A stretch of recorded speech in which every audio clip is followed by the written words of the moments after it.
spiral? Was it writing? Right.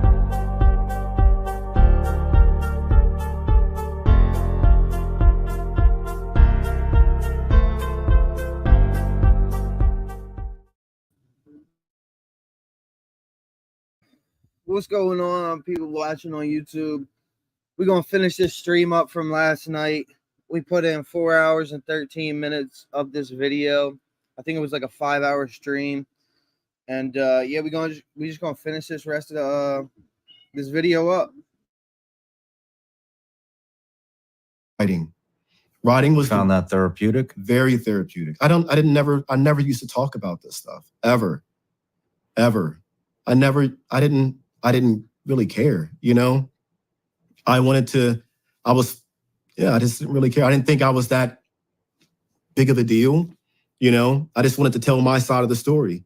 Other people found out or found it to be a big deal or a cool story, and I didn't advertise it that way. Like, I didn't go the traditional route and pitch my script.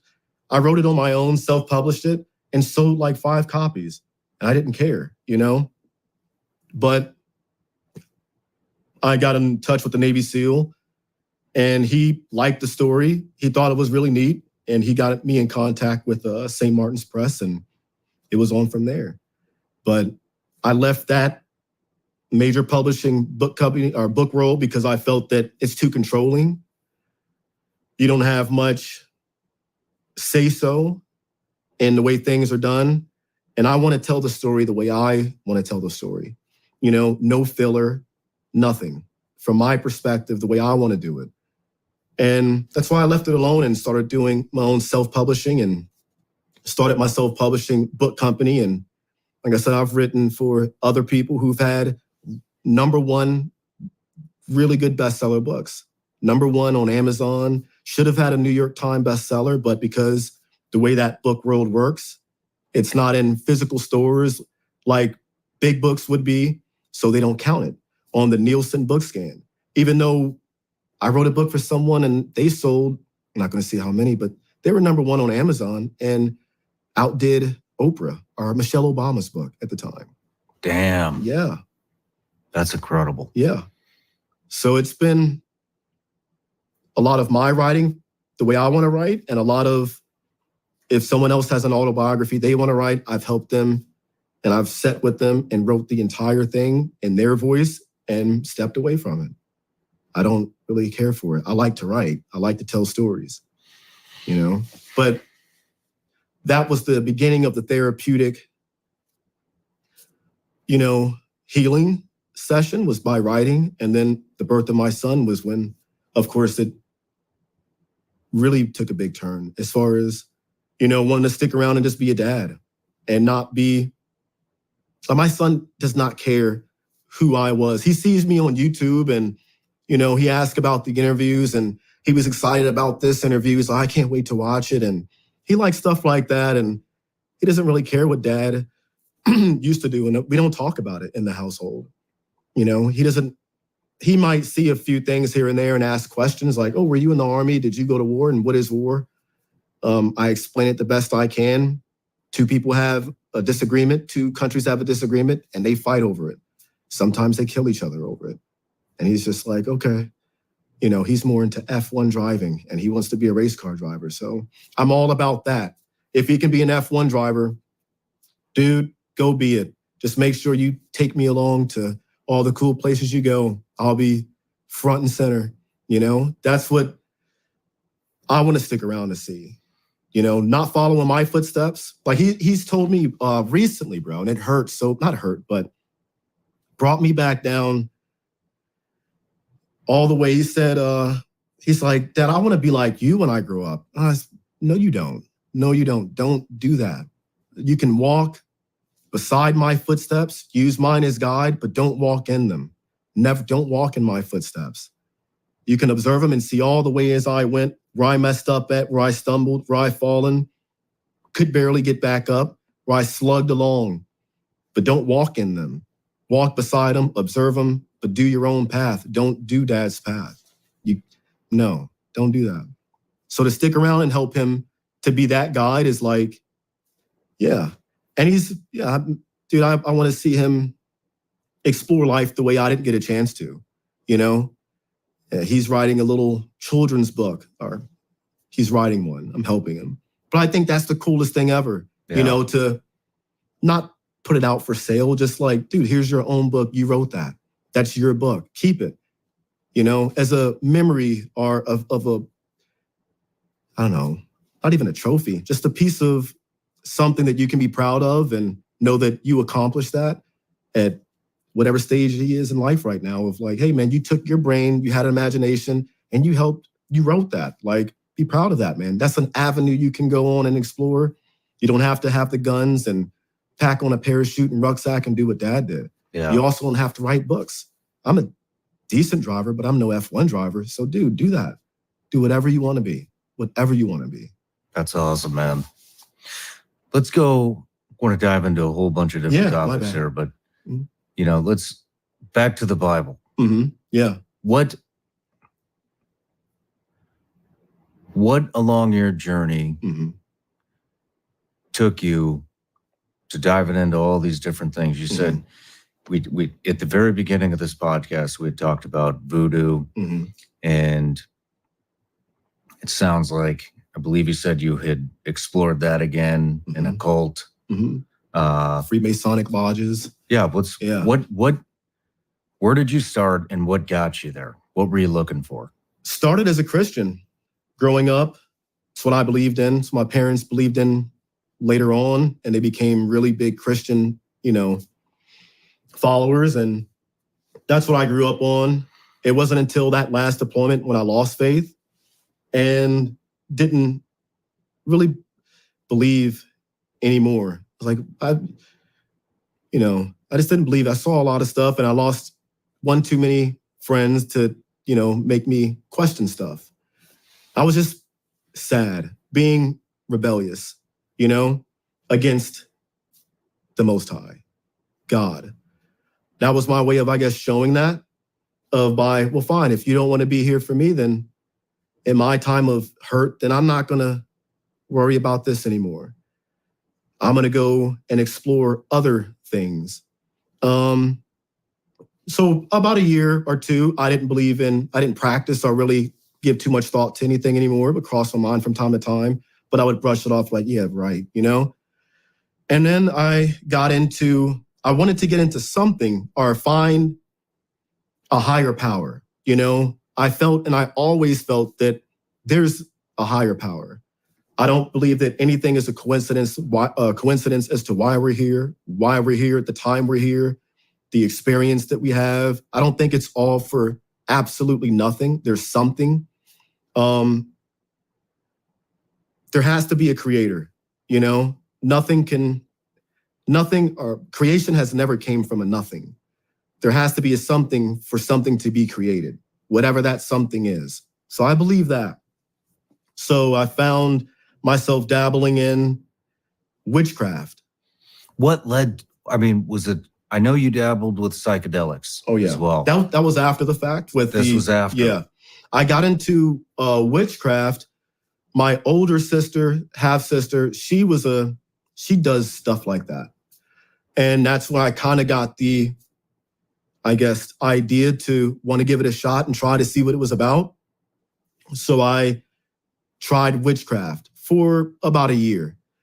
Bought all the books you could buy, read the knowledge, practiced it, did my seances, all that weird stuff that... What is it?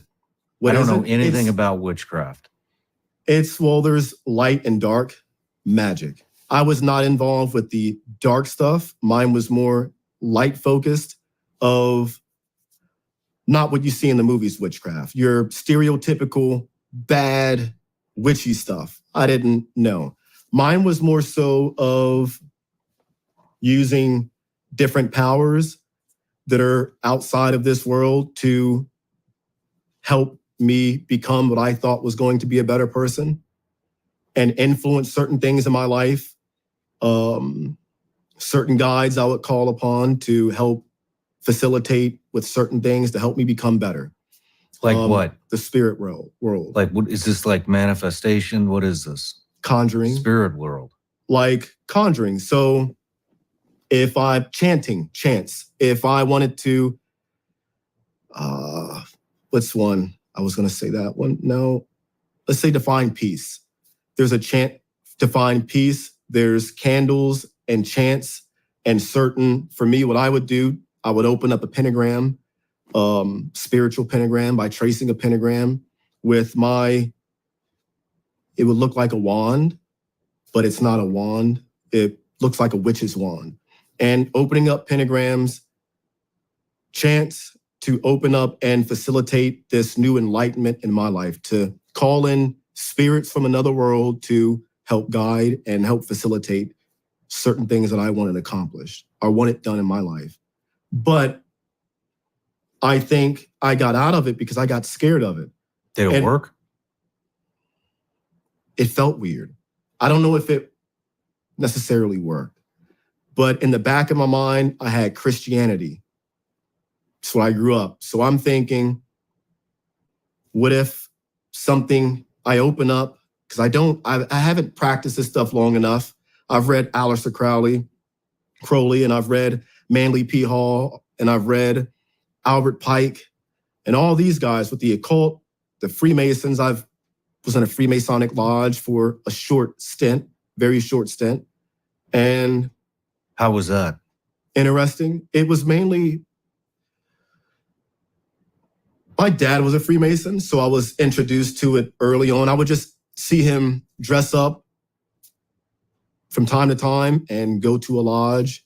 He wouldn't talk about it. I didn't find out till much later what he was and what it entailed. And he didn't stay long either. But as far as I know, he made it to I don't know what degree Mason he became. He was nowhere near like the 33rd degree Freemasons or anything like that. Just got out pretty early. I made it as far as you can go as a new guy, if you want to call it that, the 3rd degree, when you get that initially when you first go in through the lodge. And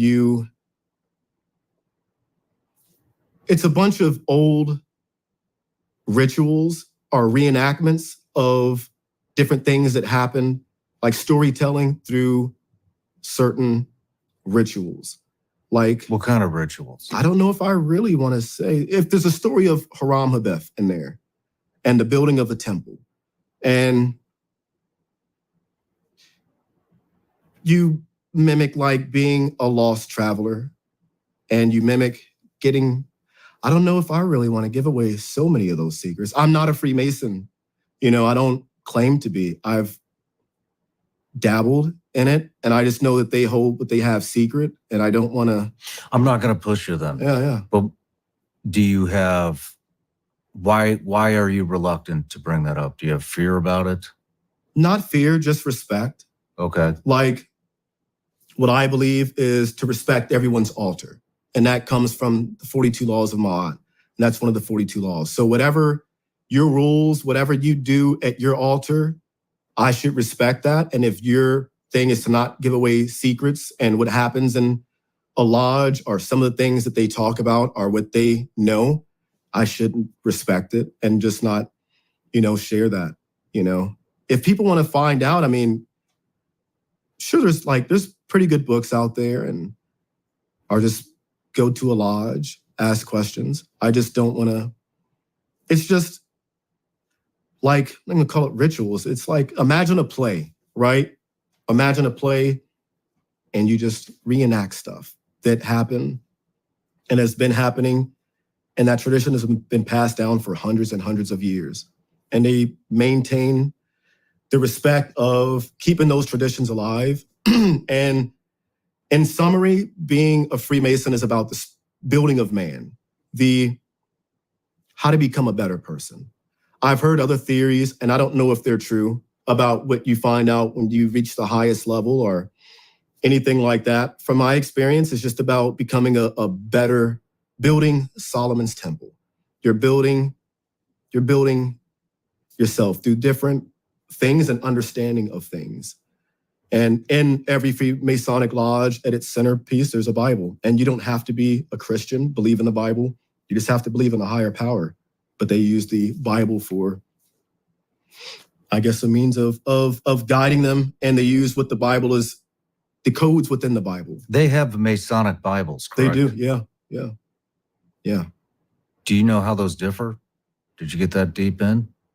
I know they have some ancient like Egyptian stuff in there, Ma'at, Ra, Isis, stuff like, I don't know. I don't really know too much about it. I know it's a Bible, and it's basically the same exact Bible, but just with the Freemasonic, Interesting. the energy. Let's talk about the occult. Is that how you say it? Yeah. What is that?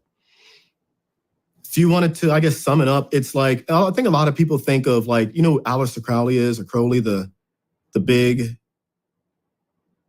some people say he's crazy, but he was in the occult, or not dabbled, but he wrote plenty of books on, and he's messed with Freemasonry. He's messed with all types of the Scottish Rite and all these things, and the occult as well. And I picked up one of his books and found it interesting. And there's a book that's called, not the Secret Teachings of Mankind. I forget the title of his book. The Aleister Crowley book I'm thinking of, 777. I had to send a picture of it, but that's where I started off with Aleister Crowley, and found it interesting and did a lot of reading into what he believed and practiced. Read a few other books about what they believe in, practice about the occult and the higher secret societies of knowledge and learning. I found it intriguing. And do I believe it to be real from what I experienced? Yes. I think that they know how to tap into or use ancient knowledge that we all possess to what kind of ancient knowledge? I would say to reach a higher state of enlightenment. Are we talking about consciousness? Very much so. Very much so. And the meaning of what this body is, and what it holds and possesses, and the powers that it has within it, and how we can change reality. Very much so. Very much so. But at a higher level of understanding that your average person wouldn't consider, think about, or simply would not believe, because it is kind of crazy, I think, when I don't know, if you're just diving into it, it doesn't seem real. Can you give me an example? What is it? What's that, occult, or Aleister Crowley, what he would practice? Like what is something that I wouldn't believe? Like, if I wanted to get into this, I mean, things that you would not believe. Let's say if I told you, like, what is our body capable of that? Our body is nothing more than a vehicle for a soul. Nothing more. Nothing more. And our body is not who we are. It's not who we are. All we are is a projection from a higher being in a three-dimensional world. And this is the projection that we get. And we're not really here. We operate on a higher plane. The only reason why we're here in this physical body is to experience limitations, things of that nature, because of what we are really capable of doing. Nothing is impossible. So we come down to this place to experience limitations and what it feels like to not be a God or a part of God. But we're all lowercase g gods, which is also stated in the Bible, where Jesus, Yeshua, says, have you not forgotten, or that it is written into your law that ye too are also gods? And yeah, it's a lot of that. We're all lowercase g gods. We just haven't realized it. And that's one of our main purposes in this realm and in this thing called life. I think it's a dream, whether it's our higher consciousness that's dreaming in a different realm, or it's the Most High, the God's consciousness dreaming. I mean, what point of the Bible did God wake up when he fell asleep on his day of rest in the Bible? He didn't wake up yet, still dreaming. This is all a dream. Row, row, row your boat gently down the stream, merrily, merrily, merrily. Life is but a dream. The boat, the stream of life. You can also look at Jesus walking on water, the significance of water, what that is, the calming of the storm, be able to walk on top of the waves and the tribulations and all the things in life, to be able to walk on it is what I think that entails what that means. Just like rowing your boat down the stream, this vessel going through life, the stream of life, the steady flow of life that's continuously forever running on, to row it gently, not to get so caught up into things, attached to things, to row it gently down your stream, because life is nothing more than just a dream. And we're living, this is a dream world that we're in. There's a higher consciousness that's dreaming, and that's what we all share as humans, to remind us that every living being dreams. And that's our... So do you think, see, I don't think that's so hard to believe. Really? I mean, I think a lot of people believe that the body is just a vessel. Mm-hmm. And we're living in a dream or dream world? I don't think that people think that, I mean, I don't know. Mm-hmm. You know, I don't know. Yeah, yeah. I mean, I have, you know, a lot of thoughts on a lot of different things. And I'm in my own, you know, spiritual journey as well. But yeah, I do. I think that our body is just a vessel. Mm-hmm. And I think that we are all, I mean, you talk about being connected. Everything is connected. Everybody. We're all part of God. I think God, I think that consciousness is God. There you go. Yeah. Yeah. Yeah. And I think we're all connected through consciousness. Uh-huh. And I think as time goes on, we're all becoming disconnected through what we consider technology. Mm-hmm. That's And the Antichrist, bro. yeah, that's what I think. Yeah. In very short, simple terms. Okay. So yeah, we're along the same lines. I believe that. And I believe that there's different aspects of consciousness, like there's a feminine and a masculine, and it's represented sometimes in like the ancient Kemet. The ancient Egyptians used to believe that, you know, how it was represented. You have, you know, it's not a male or a female. It's both entities combined into one, and it's representative. It can be in the sun and the moon, the feminine and the masculine, and it's represented throughout all nature. God is and what it is. And it uses these signs and symbols to remind us that in the heavens. Yeah. I believe that. And I believe that the prince of this world and who controls this world is the evil one, Satan, devil, Lucifer, the fallen. I believe that.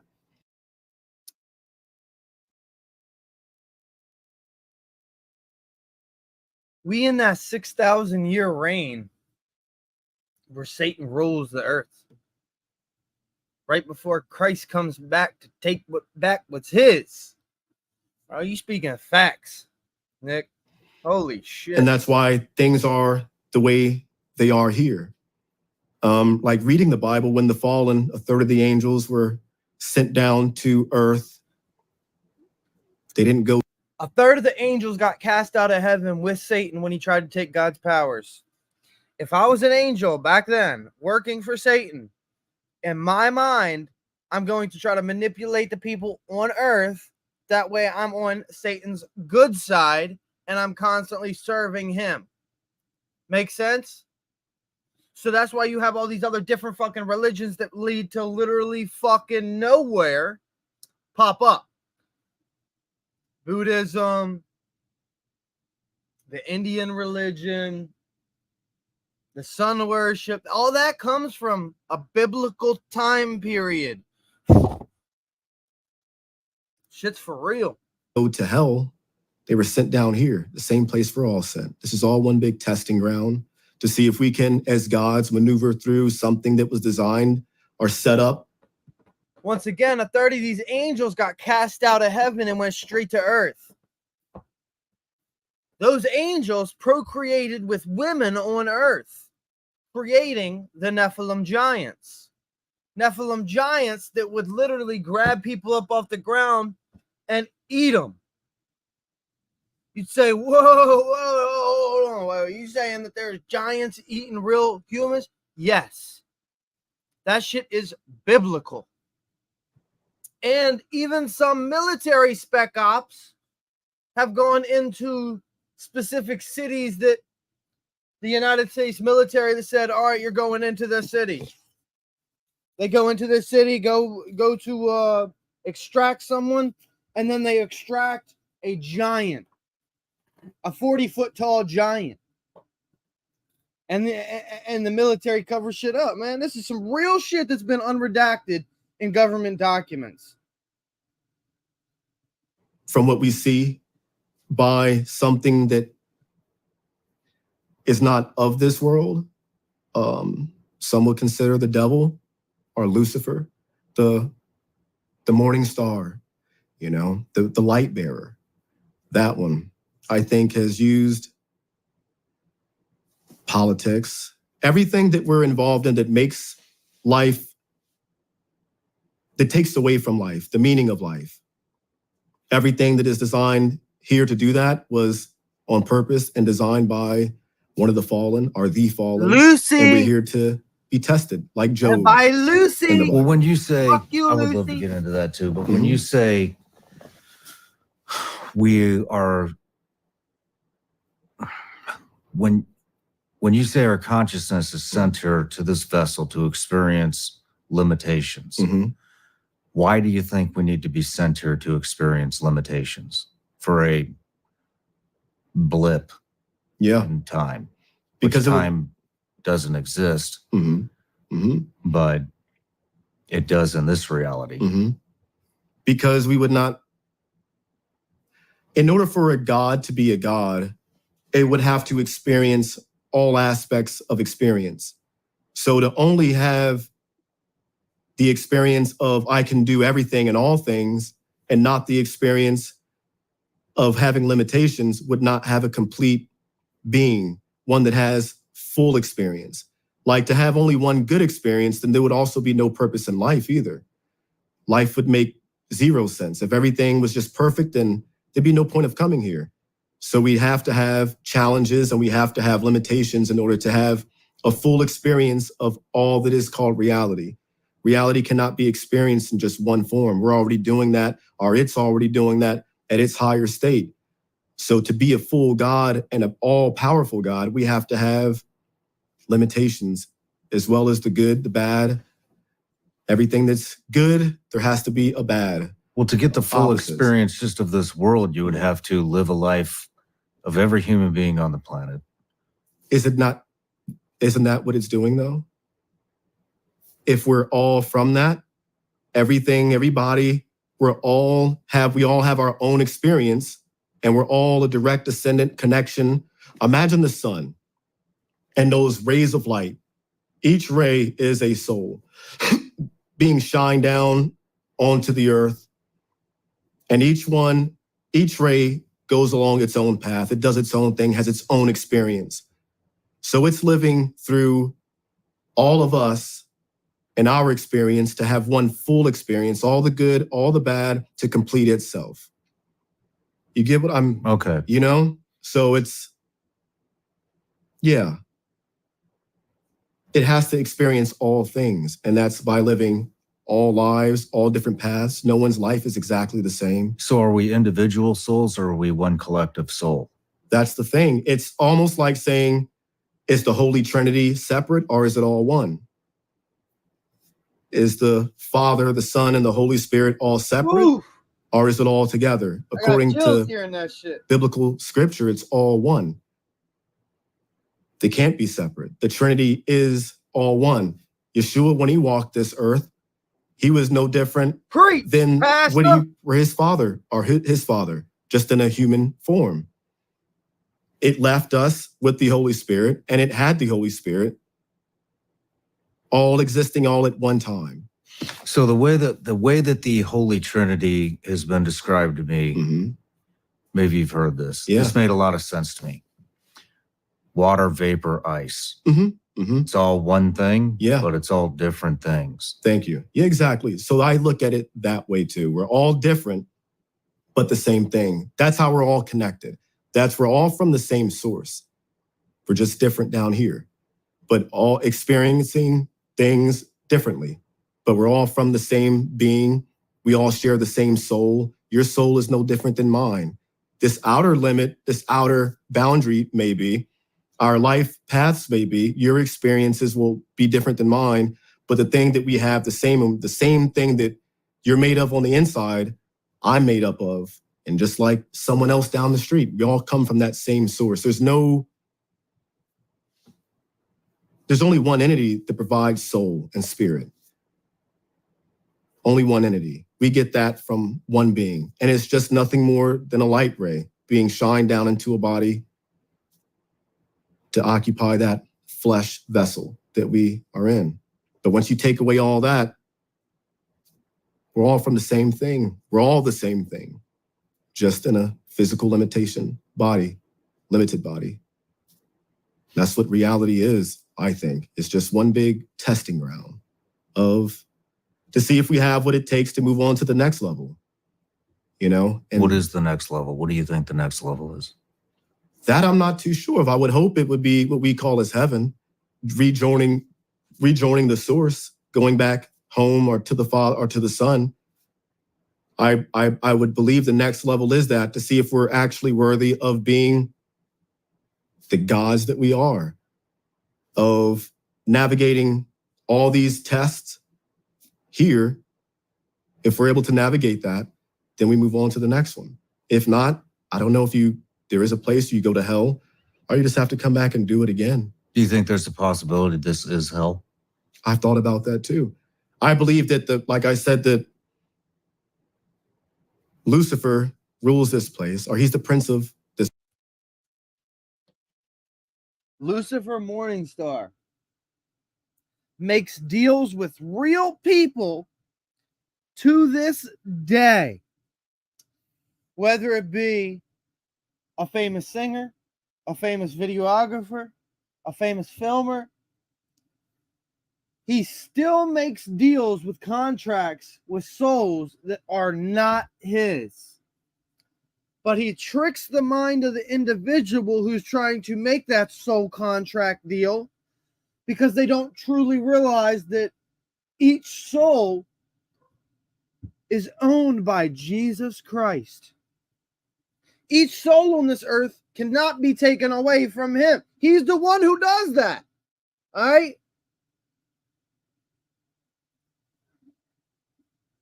This shit is fucking crazy. This place.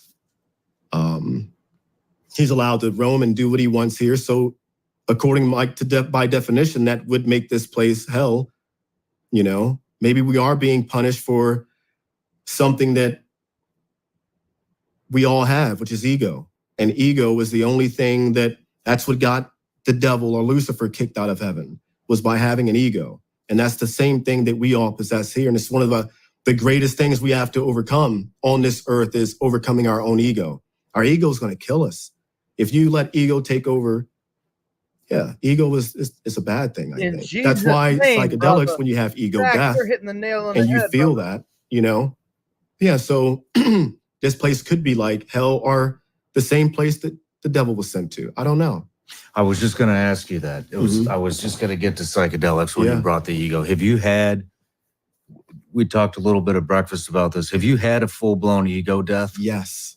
Terrifying. Haven't cried so much in my life and felt so scared. I felt like I was dying. Like I said, I had an experience with mushrooms after watching Mike Tyson take a handful. I'm like, it can't be, that crazy. Hold on. After watching Mike Tyson take a handful of mushrooms, Mike Tyson took about a heroic dose, which is having visuals within the first 30 minutes. He took probably more than 7 grams of mushrooms in his hand that day on the Logan Paul podcast. That was a literal ego death amount. Took my handful, looked it up on Google, what does 2.5 grams look like? And a picture popped. What does 2.5 grams look like? Yo, 2.5 grams in shrooms. It all looks different. You could get big shrooms. You could get small shrooms. You could get one shroom that's literally half an ounce. You could get 100 little shrooms that are, you know what I'm saying, miniature teeny ass shrooms that you can microdose for. Damn, that boy said, I looked up how much is 2.5 grams of shrooms look like. That's crazy. And that's how you went off of it? That's crazy. Yep, you went in for the heroic amount, Zach. Or Nick, sorry. Up and it said 2.5 grams. So I looked at my pile and was like, well, that must be about it. And it turned out to be way more than that, like 5 grams or whatever. And ate it. Some heroic dose, man. And I remember when reality shimmered and went away. Oh, shit. And it felt like I was in the presence of God. My wife was sitting next to me, and I told her, bow your head, bow your head. So I'm bowing my head, she's bowing her head.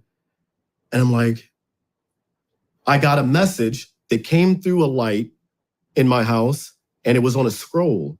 And the message said, the law. And I'm like, what is the law? Follow the law. Like, what is that? Didn't know what the law turned out to be, like the 10 Commandments, essentially. And follow the law. And so I got chills thinking about this right now, but some people have been sent by God. Let that sink in for a second. Some people on this earth have been sent by God that are allowed to see things that others aren't. They're allowed to hear things that others aren't. Some individuals are given spiritual discernment for any and everything they come across in their walk. Some people are allowed to take massive amounts of THC.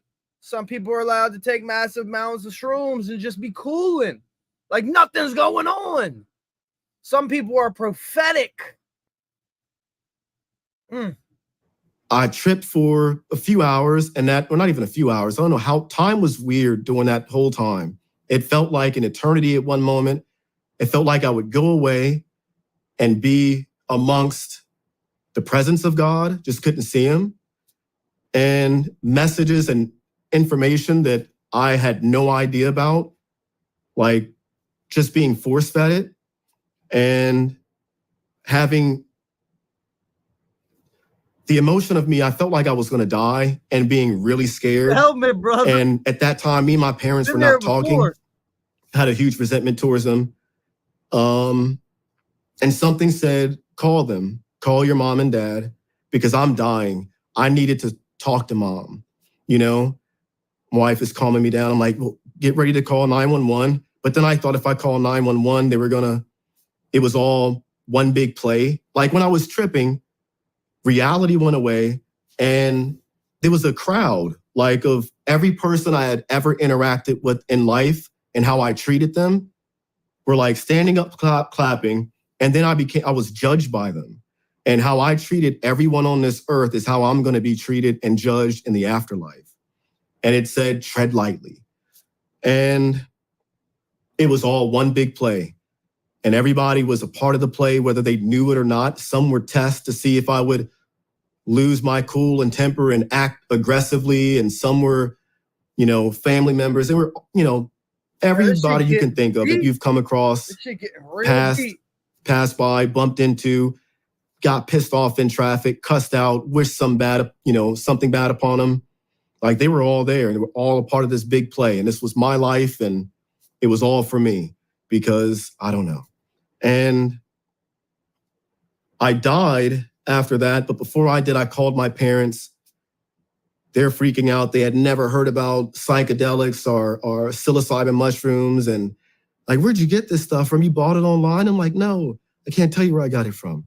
But it felt like I was dying and sinking into this void hole of blackness where no love existed. And I didn't exist. My family didn't exist. And I was just alone and like naked in front of judgment and void of all love. And what I perceived as God was hell. of in complete darkness and void of nothing, and being stripped of everything that I thought I was and made myself to be. And I felt like a vulnerable, I couldn't do anything, like infant, but just void and disconnected from love.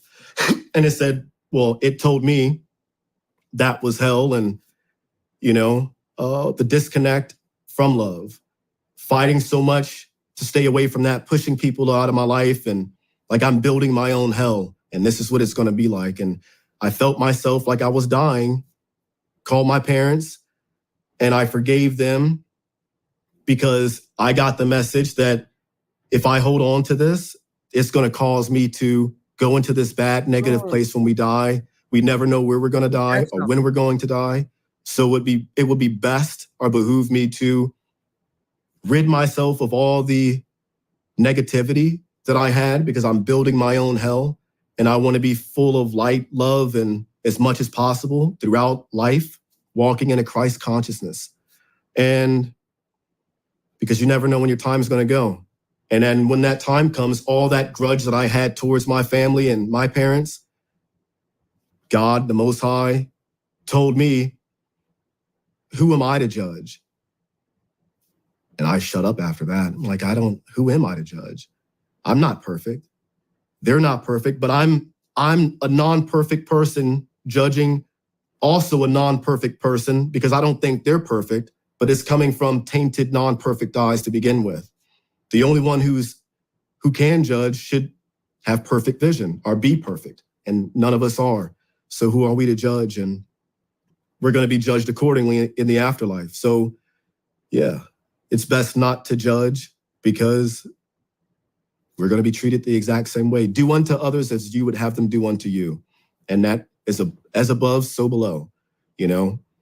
How we should carry ourselves that way here, because it's going to happen there if you believe in the afterlife or not. And sometimes the judgment may come from our own self. Sometimes we can be the biggest, hardest judgmental people on the planet is our own self. We'll judge ourselves more than anybody else will, and being hard on ourselves. So I think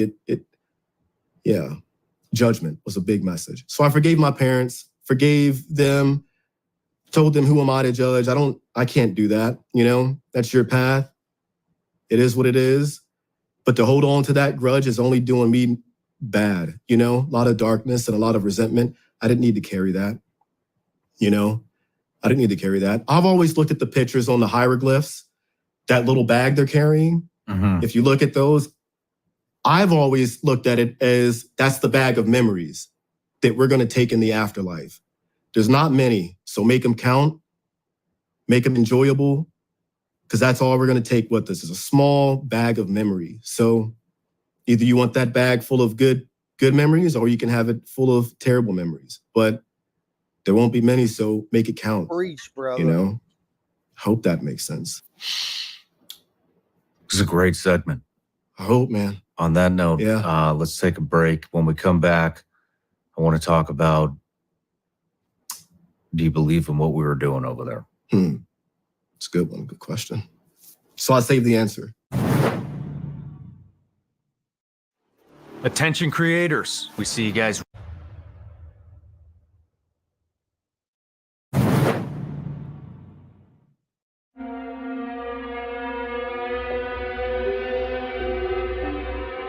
I never thought that 23 years after 9/11, I would have to come here to the Shawn Ryan Show to tell the world that the Taliban is a terrorist group.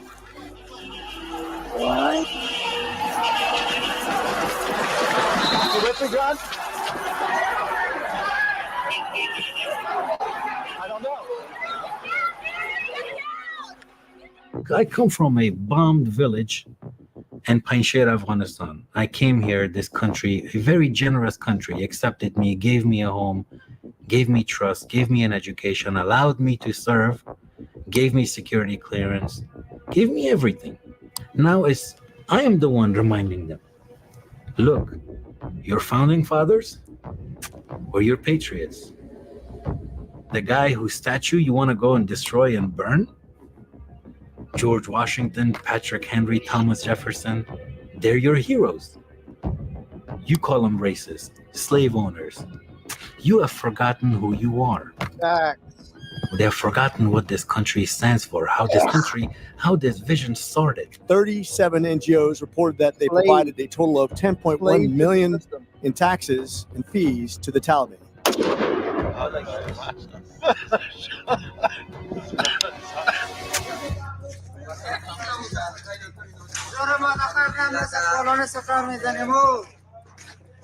And if you don't know who you are, there's no way you can know who your enemy is.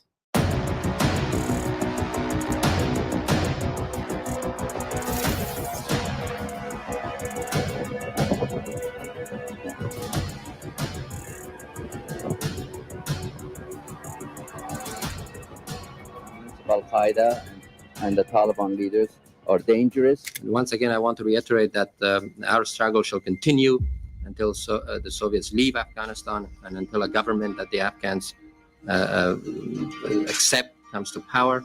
We do not accept the preferences of others as far as our government is concerned.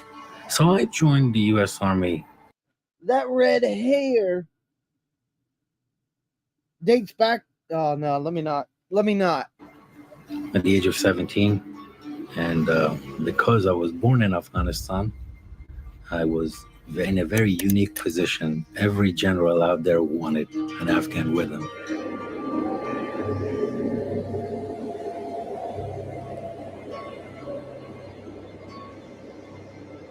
Let's talk about how the U.S. is funding Taliban. Oh, that's a hard statement to say, right? Yes. It is. Funding. Yes or no? Have you Taliban. seen any evidence of the Taliban demanding payoffs to The Taliban, a terrorist organization, demanding that the United States government pay up. And they do. permit the implementation of aid projects? Are we hoping that Afghanistan is a bulwark against Iran? What's the national strategic security interest that it costs us billions of dollars to be there? I'm trying to figure that out, because what I feel like is that we got in a fight with a bully. We lost the fight. We got punched in the face. He took our lunch money, and now we just keep on paying the lunch money in hopes that he doesn't beat us up again. Are you familiar with Al-Qaeda's goal list, ISIS's goal list? What is it? You are an unbeliever, according to them. Where you are, this is a camp of the unbelievers. They want to purify this. You are the end goal. I am the end goal. Hey, This is the end goal. And Al-Qaeda's goal, Taliban's goal, they're the same. It never stops.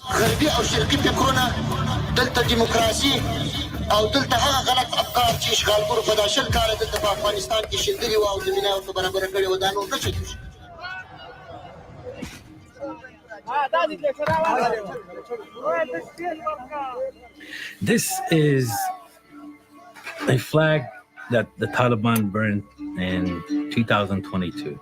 We recovered it from Afghanistan. Oh, man. This is when the Taliban were celebrating their first year anniversary in Kabul. This is what they were doing and chanting "Death to America." We no longer have a presence on the ground in Afghanistan. Our involvement in that war on the ground is over. Then that person right here,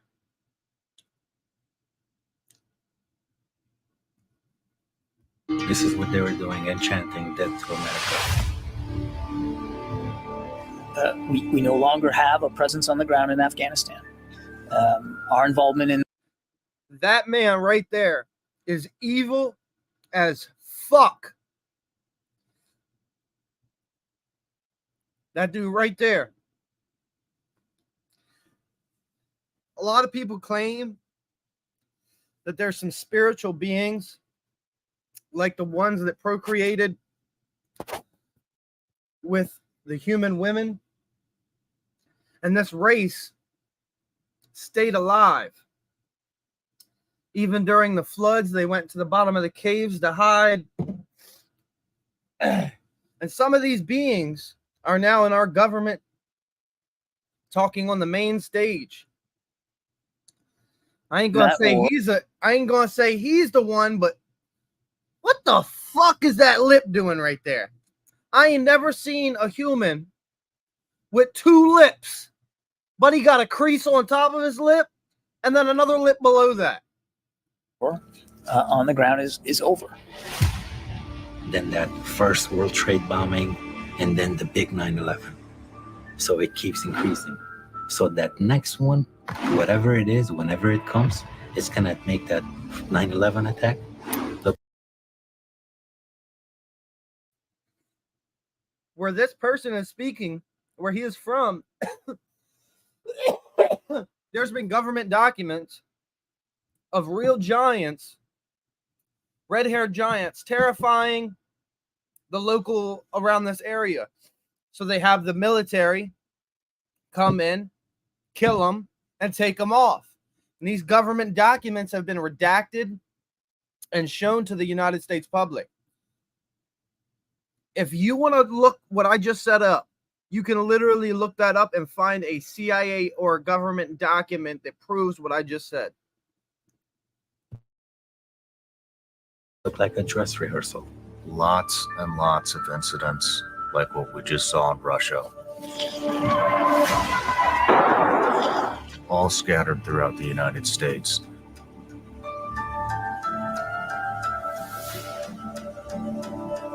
Be careful. When you say U.S., who do you mean? That's one. When U.S. backed the Taliban. It's not you. You are U.S. I'm American. I'm U.S. I did not do this. You did not do this. There are certain individuals that did this.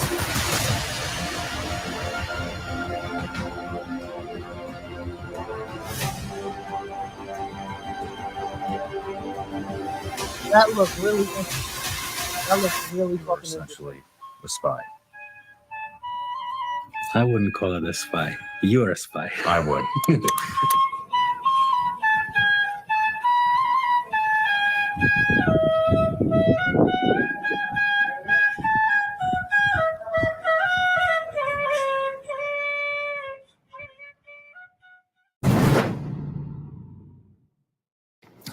All right, we're back from the break. This might be we might go for the record here on the longest podcast ever. I think my longest one is with Cody Alford. And I want to get into, eventually, we were going to get into, was it worth it over there?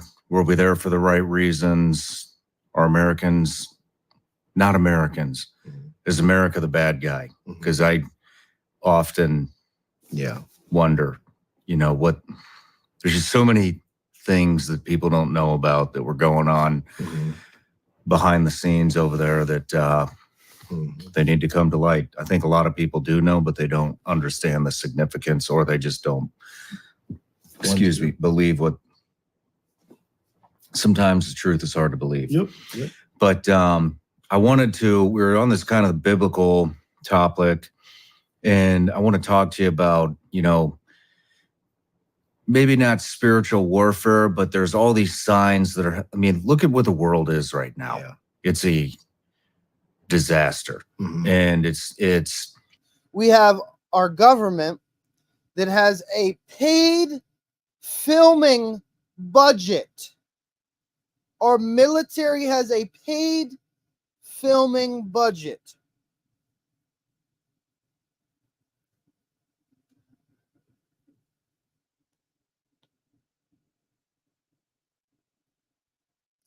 He said he didn't want to get into spiritual warfare, but it's literally spiritual warfare. It's not, Americans think, oh, it's just this country, with everything. The fentanyl crisis, the woke agenda that's gone way out of bounds.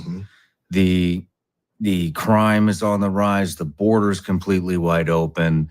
Everything, what's up is down. What's black is white. Nothing makes sense anymore. And that's what brought me to faith finally, is everything that I stand for is being ruined. But when you look at it from a 30,000 foot view, or whatever you want to call it, bird's eye view, this is the whole world now. This isn't just this country. This is everywhere. Yeah. And I think a lot of it seems biblical to me. And so I just want to get your take on that. Yeah, I think we're in the last leg, man. I think that Revelation, if you want to call it that, we're in that last leg of before something biblical happens. And it does talk about in Revelations, like you're going to see plenty of signs in the heavens to let you know that the time is drawing near. And like I'm into conspiracy theories, and I think I am into conspiracy theories. You'd be surprised at what I dabble in as far I go down the rabbit hole. Like, I don't believe the earth is flat. Some compelling arguments, but I don't think it's flat. But I think what's happening now is just a sign of what's to come. You know, the end times before whatever you believe in happens. Either the Savior's going to come back and help us out, or we're going to have to go through some tribulation for some time. Like pedophilia is running rampant. Dude, it's not even called that anymore. Yeah, now it's the attracted to minor people. MAPS. Minor attracted persons. Please, bro. I mean, it's everywhere, man. It's people are. It's just crazy. The evil one is running out of time, so he's pulling all the tricks out of its hat and putting them here to get as many souls as it can before the end. And I believe the signs that you could look at it this way: the signs are the signs of the times that we're in biblically. Let's say for the solar eclipse coming up. During that time, you have also Jerusalem, the rabbis that are going to sacrifice the red heifer. What is the red heifer? The red cow. It's significant in the Bible. It's only happened, I want to say, 7 or 9 times. The solar eclipse, the 5 red heifers in Israel for the second coming of Christ. Oh man, it's getting deep. This may be the 10th, where they've had this red cow, perfect, without blemishes, without never been set on or set or whatever. Some weird, has to be perfect. Like only so many black hairs can be on it. It has to be perfectly clean, never exposed. Never exposed to human touch. Can't have any blemishes or scars. It's got to be perfect red hair. A saddle couldn't have went on its back. It's had to drink a specific diet, eat a specific diet. Exposed to certain things, never tied to a post. Weird tradition that not weird, I just don't understand it.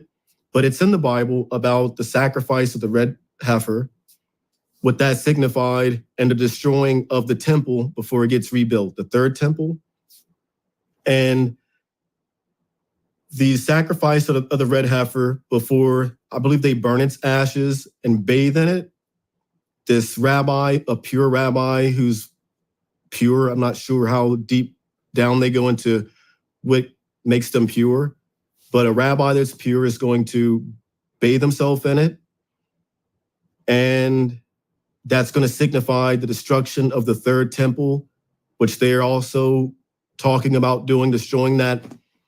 The temple on the mound, or I forget what, it's that golden cap temple in Israel that the Jews, or not the Jews, the Israelis and the Israelites. Muslims believe that they go to worship and pray. The temple. It says in the Bible when that third temple is going to be destroyed and rebuilt, that's going to be like a really good indication of that we're in the end times. Then you have the indication total solar eclipse where it seems like America's going just weird, and it's like happening for 3 days, over the course of 3 days. Is the next one coming up on April 8th? April 8th. Oh, isn't that like what they're doing in school systems today with transvestites going into schools and exposing themselves in front of kids? to traumatize them. Oh, isn't that the same thing that happened with the Baal ritualistic things that took practice back in Sodom and Gomorrah? You know what I'm saying?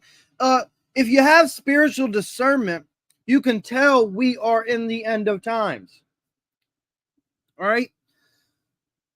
This just came out of nowhere, but a pastor who has cut a silver cord from Anton LaVey, a satanic leader who died, and the night before he died, his daughter, quote unquote, that he did all this evil stuff to, which could be the same thing that they're doing in the schools to get these kids. You let that junk be exposed, some type of evil presence is there, and they're able to, the evil worker is able to feed off that evil presence.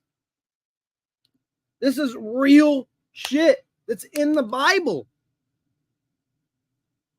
Yeah. That's a 3-day. 3-day event, not 3 days of darkness, but it's a 3-day solar eclipse event. And during its peak of the solar eclipse is where you're going to be. The Devil's Comet is also should be visible to the naked eye. Had no idea about that until like recently, that there's a Devil's Comet that's going to be occurring the same time that the solar eclipse happens, a total solar eclipse. The red heifer is being sacrificed. And it just, according to Revelation and the Bible, all these signs have already been talked about, written down, and that said that was going to mark or signify the times that we're in, the end of days or the end times before the Messiah comes back to rescue his people. But before that, that's why I think we have all this weird stuff happening where nothing makes sense. Everything's the opposite. I know that, or I believe that the mockery of the Most High is to be opposite of it. And that's why we're seeing so much opposite. What you believe is up is now down. That's why you see all these streamers. Like, just for example, let's say Sketch. Sketch says Jesus' name one time on his stream. He's not going to be allowed to be where he's at. Kai Sanat says Jesus' name on his stream and starts doing different things that are godly instead of ungodly, his stream will be taken down. Aiden Ross says Jesus' name on his platform and starts doing work from Jesus and not work from the devil. His platform will be taken away. It is a real spiritual warfare going on in society right now. You know, things that we know as humans are not right. Like a male cannot have a baby or a menstrual cycle. But we're taught to believe, or they're saying to believe, no, that can happen. All the things that we know are not right, an abomination to the Most High, we're doing here on earth. So I think that the evil one is pulling all the tricks out its hat as one final last-ditch effort.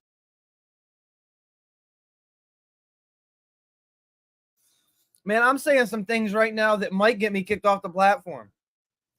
I'm saying some things right now that this video might get hit with a strike. But in the name of Jesus, you can overcome and conquer any darkness. So with that being said, there's a real spiritual warfare going on. You are either on the side of good or you are either on the side of evil. And people that are able to prophesy and have spiritual discernment are able to see if you're evil or if you're good within the first meeting of someone.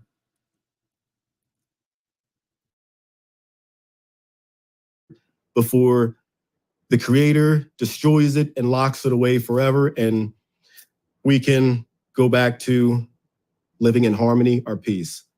However many years is you believe it's going to rain, or he's going to reign on earth, and heaven's going to be on earth, and heaven on earth can be interpreted as we can make heaven on earth by what we practice, what we believe, and what happens in here, because where we're at is far from heaven. are what anybody would. This man has killed more than 30 people.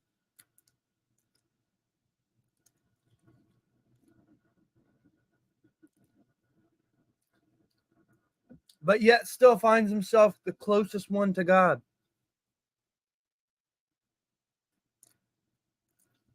Classify as heaven. He could be crazy. They could call him crazy. They could put up some crazy fucking shit about him for what he did and went through. But that man is strong and founded in the Lord Jesus Christ. I can see it on the demeanor when I first started watching the video, and I can see it on his demeanor at the end of the video. But I think it's just the last-ditch effort as it's being backed into a corner, trying to gather as many souls as it can to join the darkness and reap its benefits by eating that soul.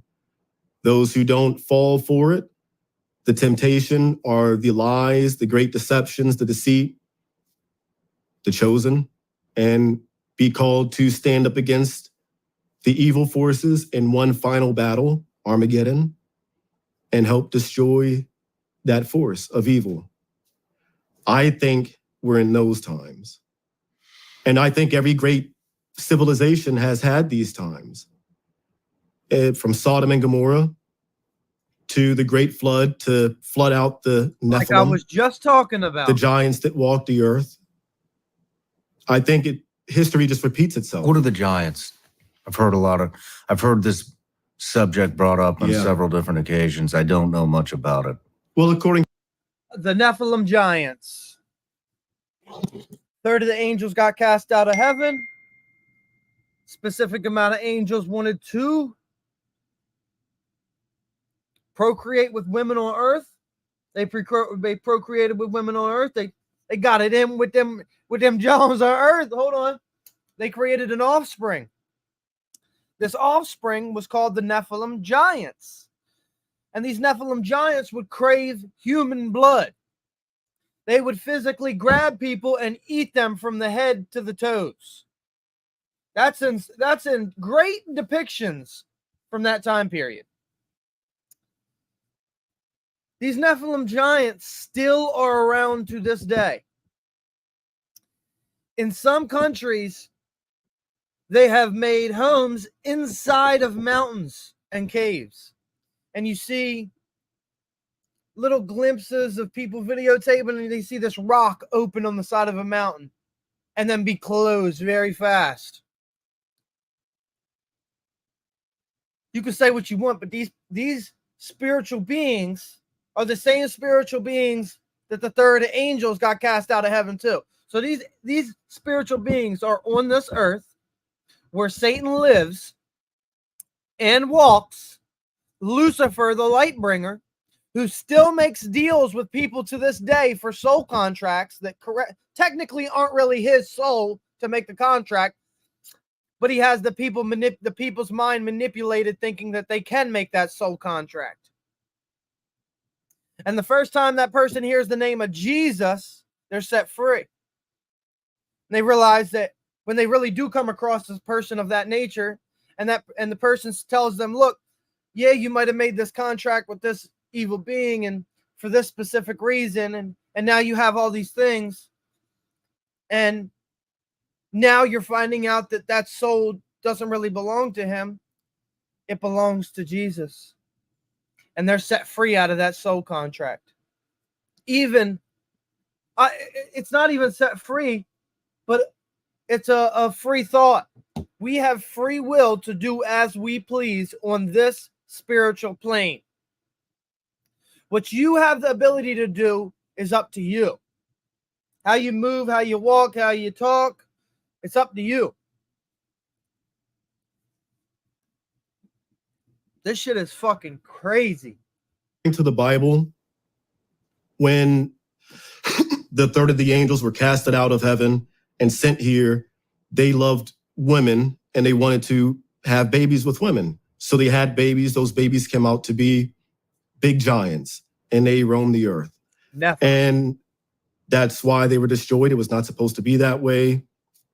So they were destroyed in the Great Flood. According to the Bible, some religions or Indian or beliefs is that these giants or things that came down were not angels. They're aliens or star people, mated with the female and had star children, these special children that obtain certain knowledge. And when these things came down, they gave knowledge to mankind.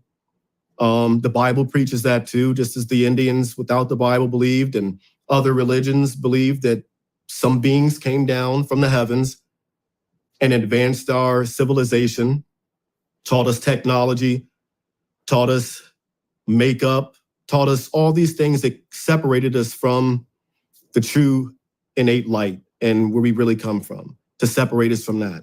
And there's multiple stories from different religions that talk about star people, aliens, angels, fallen angels that come down, mated with women, and produce this offspring, whether they're giants or whatever.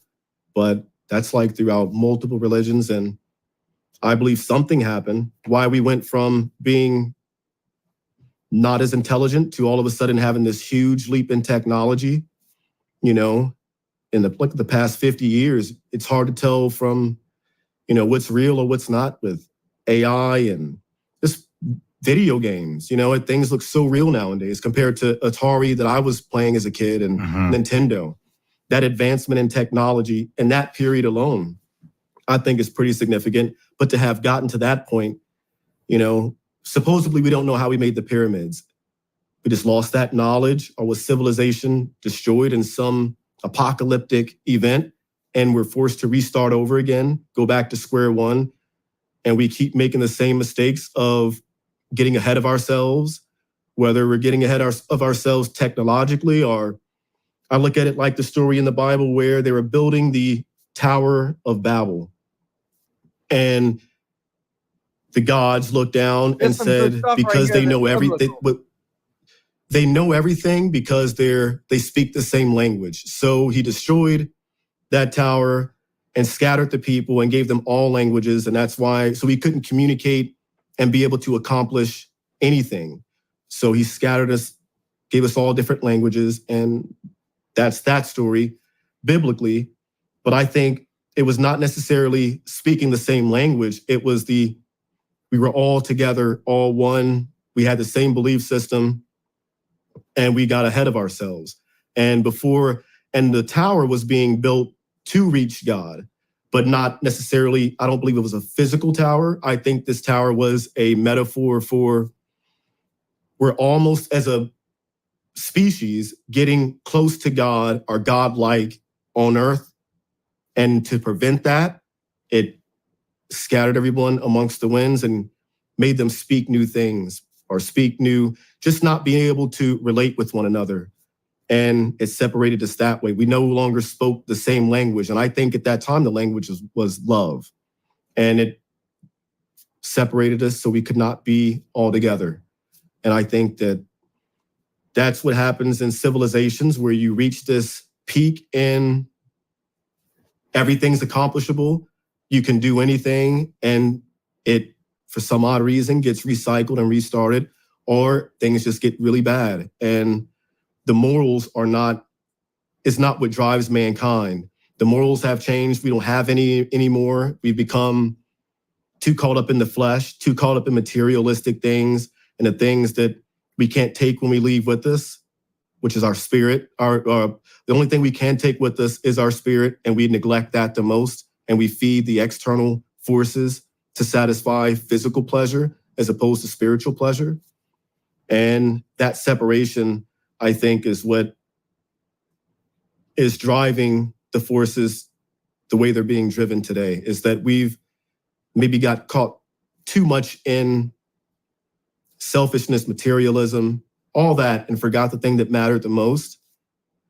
And it's like erasing the drawing board and starting back over again. If you were a God, what would you do? If you looked down and you saw your creation going to absolute shit, you'd probably want to destroy. I would want to destroy it too. Like, what's the point? He wanted according to the Bible, destroy it after Adam and Eve. when she ate from, or when they ate the fruit and obtained knowledge. That was the thing that dumb bitch, you know, got them kicked out of the Garden of Eden, fruit. or That's if you believe crazy. it to be that. You know, it was too much knowledge too fast, and they were forced out of that garden.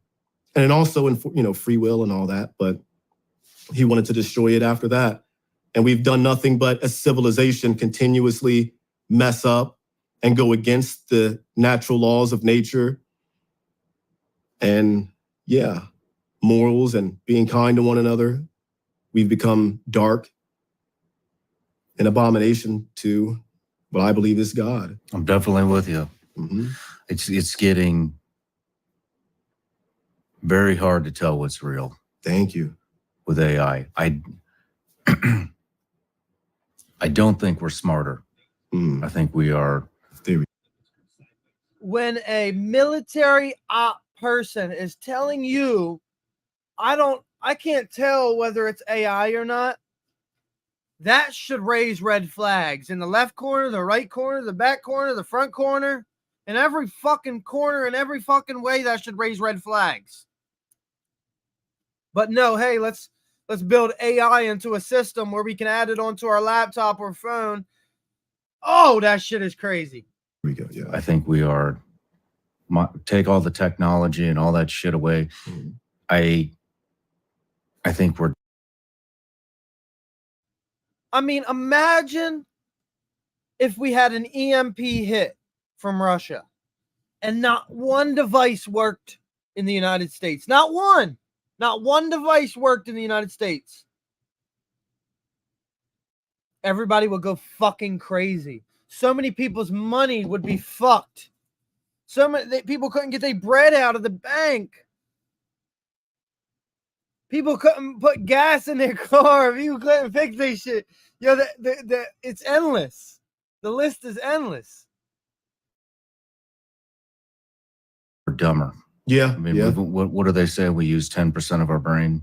That's what they say. I don't know what that really, I mean, if you think about, I had this conversation with another guest, Joe McMonagle, which we were talking about earlier at breakfast, but and I can't remember if I had this conversation with him on or off camera, but we were talking about our brain, and he had brought up language, and he was basically saying, this stemmed from remote viewing.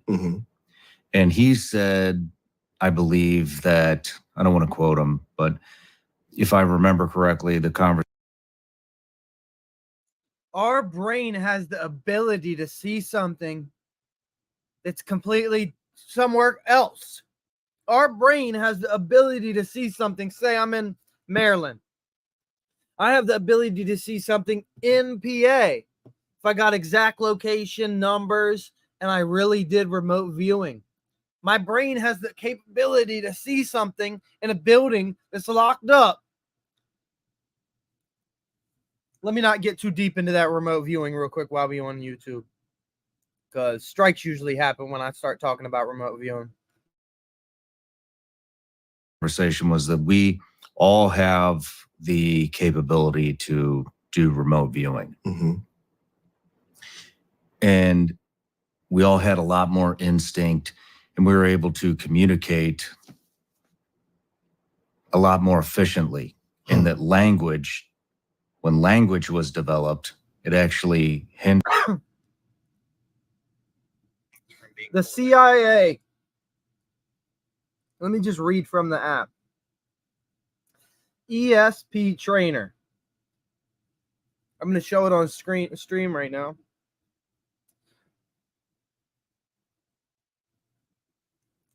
R.A.S.P trainer gives you the ability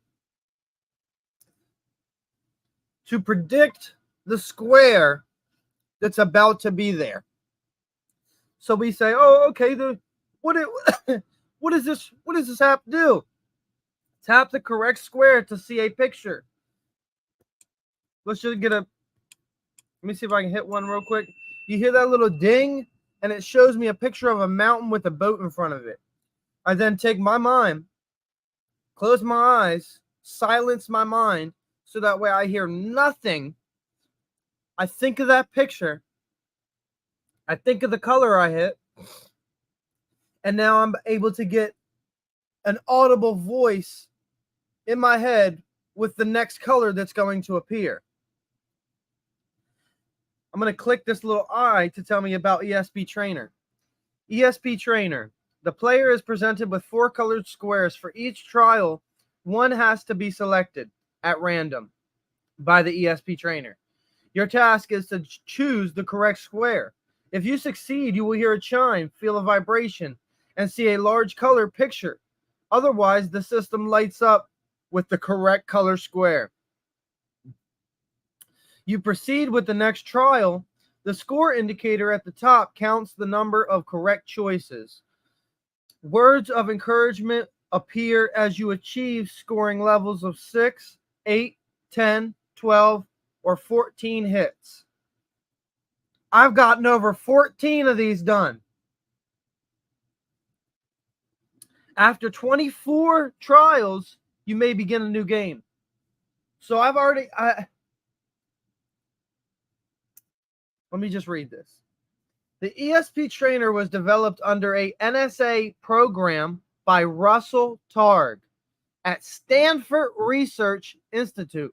We have found that people are able to improve their ESP scores by using a machine just like this and get in touch with the part of themselves that is psychic. This often is called a clairvoyant ability, just like Cat William claims to have. Cat William claims to be clairvoyant. Some people are prophetic and are allowed to see things before things happen.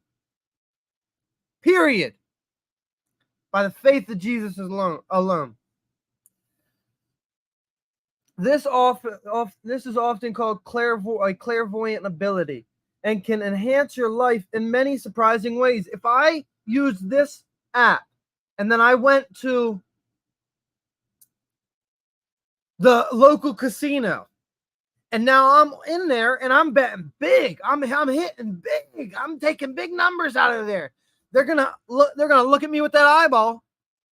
And this app right here is owned by the CIA.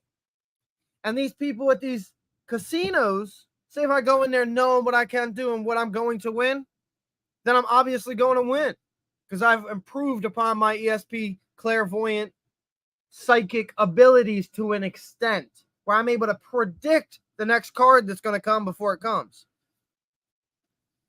The game offers a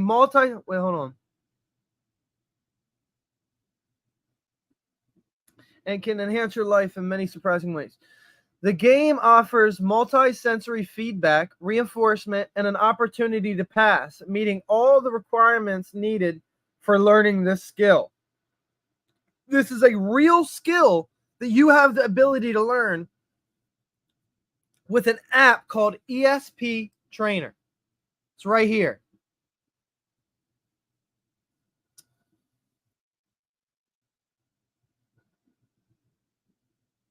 ESP Trainer approves your ability to recognize your intuitive impressions, and it can bring you to a level of intuitive awareness beyond anything you've experienced before.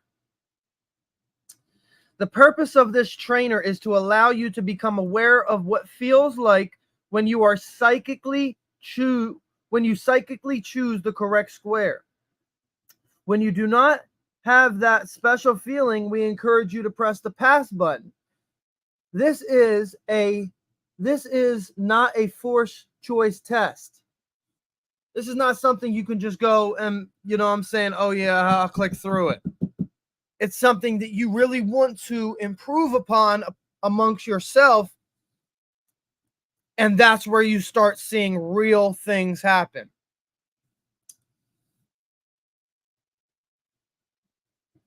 In a year-long NSA program with 145 subjects under contract 953653 NS7-100, many are able to significantly improve their scores.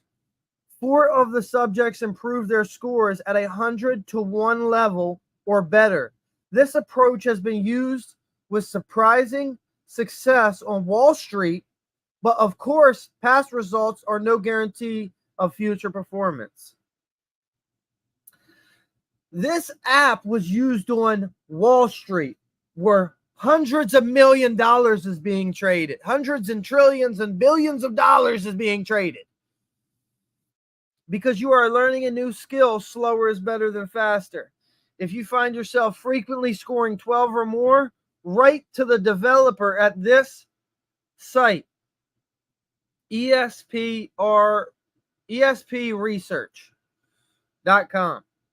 This can improve the first steps toward experiencing the developing of your psychic abilities hidden within us all. Software by Lenvity Novelty LLC.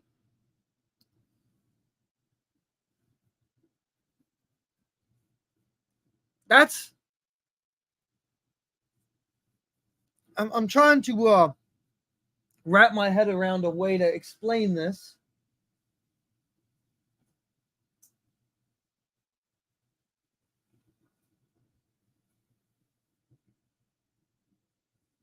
And there is a double rainbow outside. What the fuck? Let's see if we can get this on film.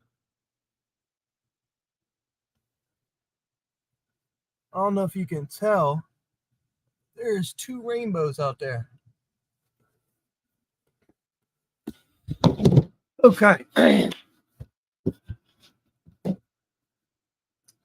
You literally tap the correct square. Right? And I have not messaged the people it tells you to message because, you know, I don't trust our government. And the fact that the CIA created this app just throws me the fuck off to left field. But it does give you the ability to prove upon picking something.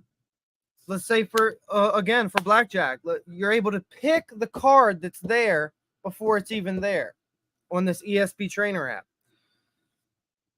And if you get more than 12 of a score out of 24, they ask you to contact them.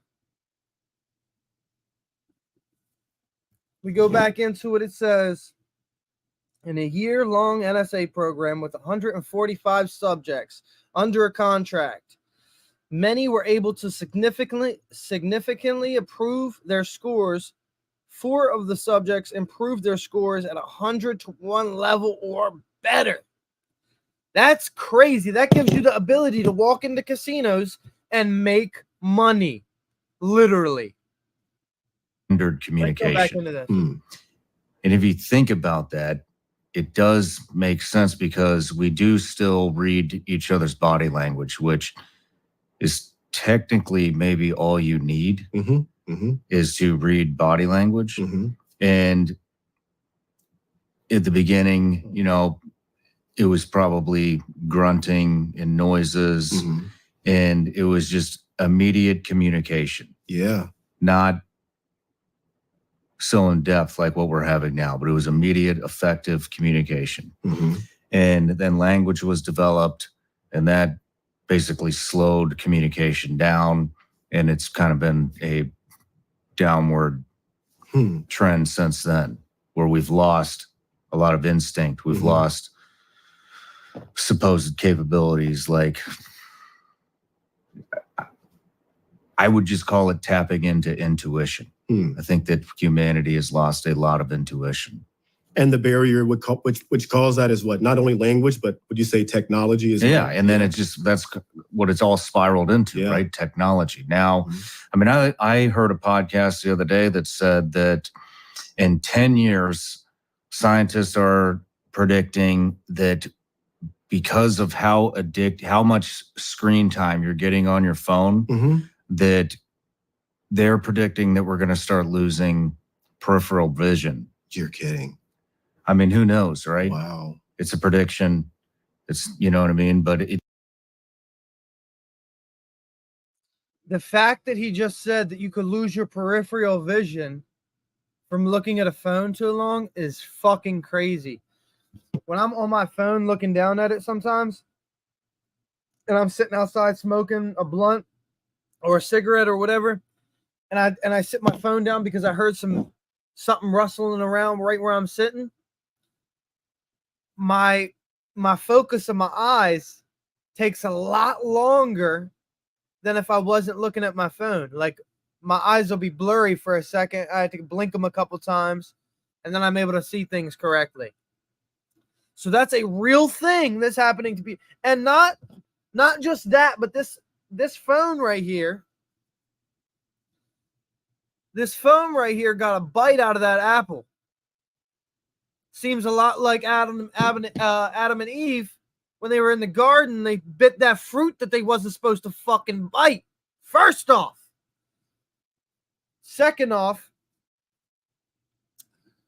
this phone gives off frequencies that are extremely high to a brain signal. Like, this phone gives off frequencies that your brain can pick up on. Like, I played an Xbox game with somebody, and I ain't played the game with them in a hot minute. And then out of nowhere, I'm sitting here, and for some reason, I'm like, "Oh, yo, let me think of this. I just thought of this person.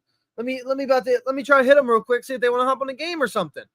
And then they text me immediately, like, "Yo, hop on a game." Our brain has the ability to send and receive signals from AirPods to laptops to iPhones. You don't believe me? Shit, I can pull it up right now. AirPods brain waves.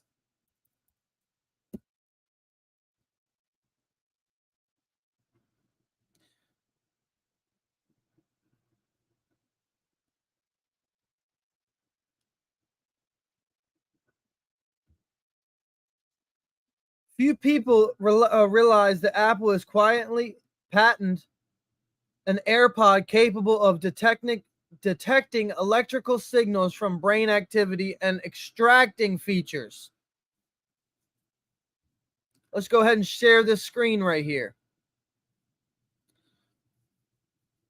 Our phones have the ability, and earphones and AirPods and laptops all have the ability to send and receive signals from the brain. It's going deep with Alex Jones right here, right now, because if they have the ability to send and receive signals, right? Our military and our government has the ability to go into any phone record and request anything. Think about what they can do in real time if they were sending and receiving a signal to a specific person that had some guns and was told to go shoot up some shit. Think about that for a second. The ability is right here in front of our eyes. They have the ability to do this shit right now. Just like what Nick and Shawn Ryan are talking about. People think I'm crazy. I get mad. I get upset. I raise my voice. You can say whatever the fuck you want, but I'm speaking facts. I'm speaking real facts that people don't really understand. Go, oh, well, what did the science say about, flu season? Yeah. And yeah, I get it. You know what I mean? But I mean, of course, people are going to push back on whatever you say, but part of me is like, man, I could totally see that happening. And I could totally see humanity. There's a saying, you don't use it, you lose it. Yeah. And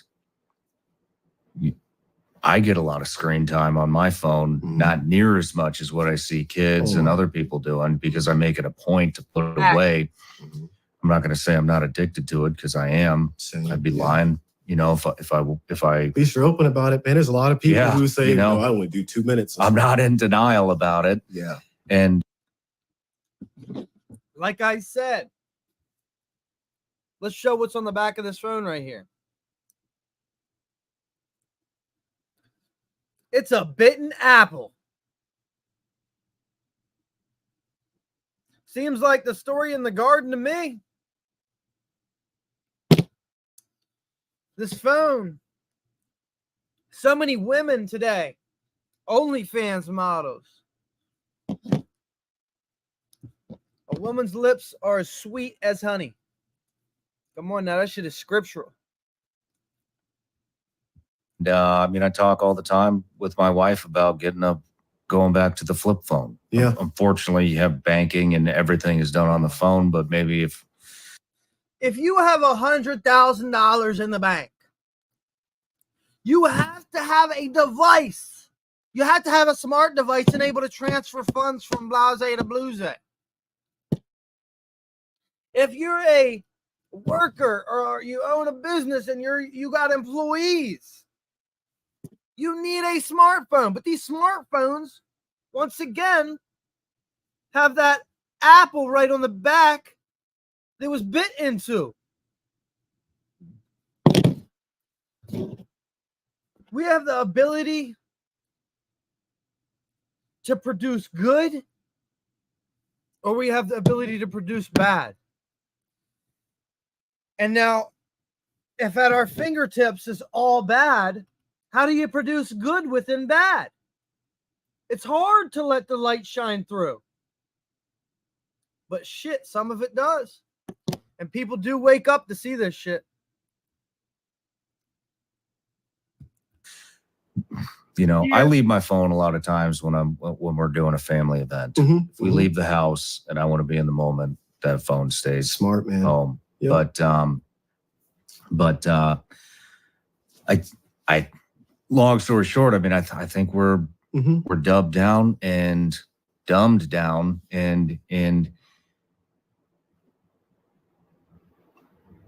I don't know. I feel like this is some master plan. I mean, even with the pharmaceutical and going way back, the energy, you know, how we could have gone with Nikola Tesla's model, or we could have gone with, you know, fossil fuel model. We took that route because now everybody's stuck on utilities. It's a money grab, you know, the pharmaceuticals. I mean, do you know who Chris Beck is by chance? Yeah. Brilliant guy. Yeah. Brilliant mind. And had an offline conversation with him about the pharmaceutical industry and how was it the Rockefeller family that pumped $800 million back in the early 1900s?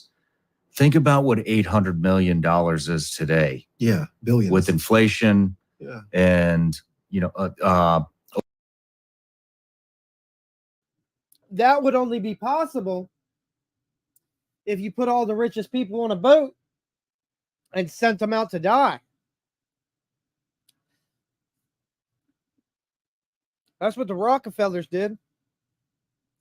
They got all the richest people on that boat and said, all right, time to go to sea, guys. Time to go to sea. Little did they know they was going to death. They was losing everything they got. But hey, let's make a movie out of it. Call it the Titanic.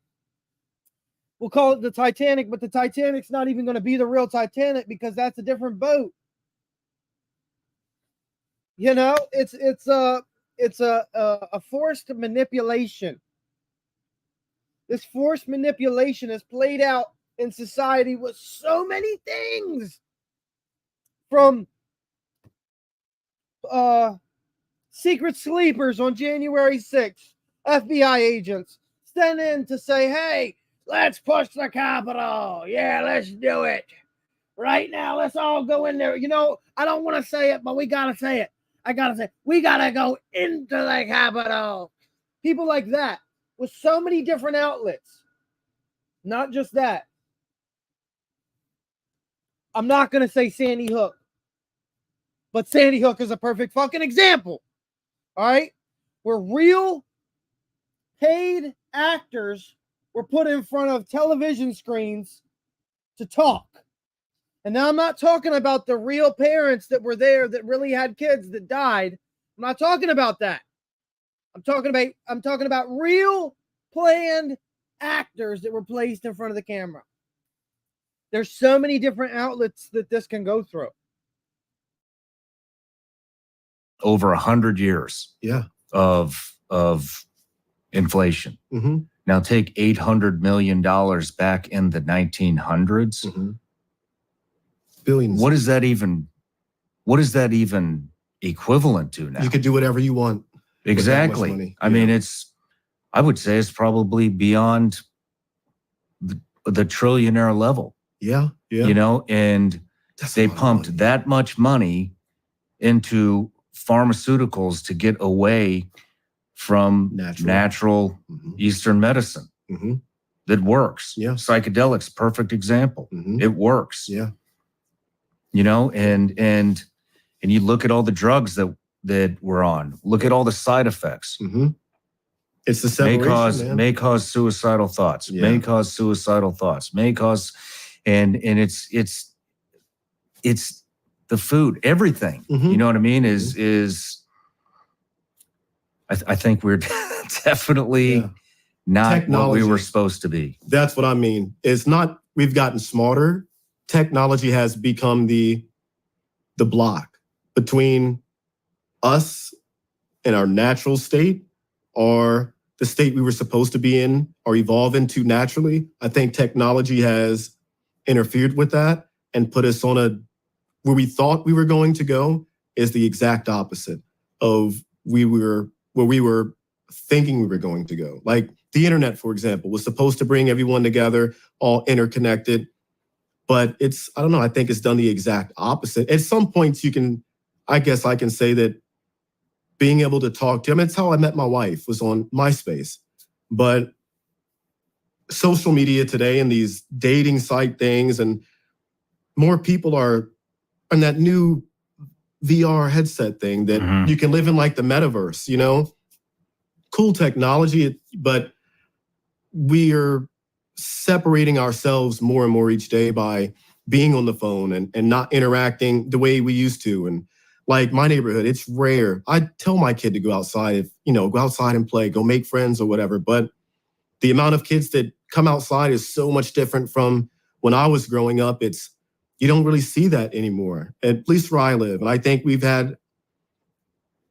technology has been like an interference, I think, keeping us more apart, more separate from each other and what I believe to be God, whether that's nature or whatever. But I think it's definitely an interference that it's put on humanity. And maybe that's the thing too. Maybe we've gotten to a point where technology has become too much, and maybe that's the reason why civilizations fall. You get to an advanced technological level, but you've lost all connection of who you are and what you are, that it gets destroyed. Like you don't use it, you lose it.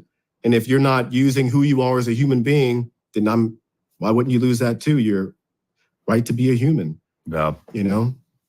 The lies that we've been fed and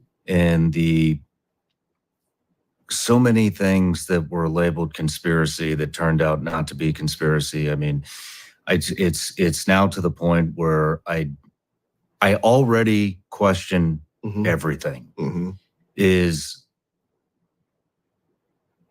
I think we've all been manipulated a lot more than any of us can even fathom. Oh, big time. And part of me looks forward to death so that it's all revealed. Does that make any sense? I don't trust anything anymore. I think we are already at the point where you cannot believe anything that you see unless it's right in front of you and you can touch it. Yeah. I think how would you feel if it was all revealed while you were alive, though? Do you think you could process it all and understand that? No. Me neither. And I think there's so much deceit in this world that I don't think that any human could process how much of it is false. I mean, yeah. I think in this lifetime we're going to see it, though, a lot of it. be revealed. I think the veil is already lifting. And that's why I think we are thinking and talking the way that we are talking now. And I think a lot of people are starting to see stuff is not right.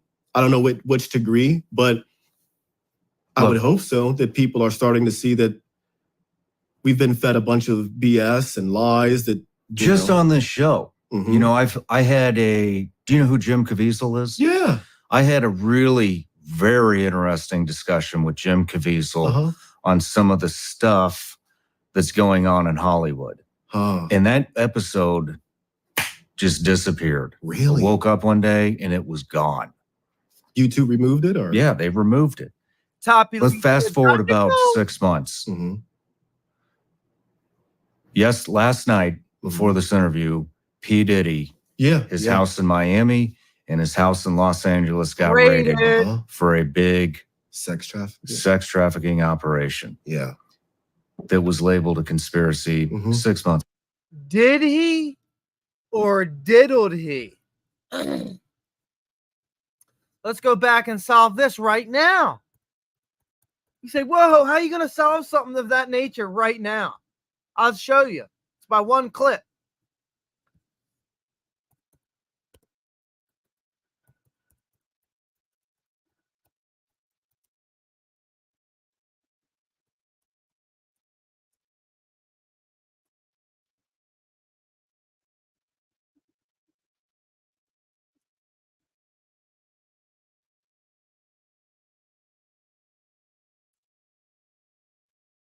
Bada bing.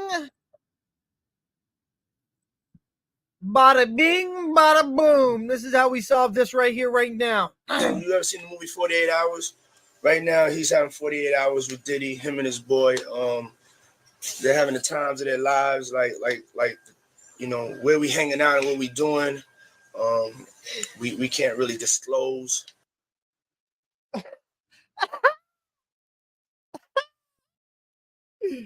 I think that nigga told on himself right there with that statement, just like that.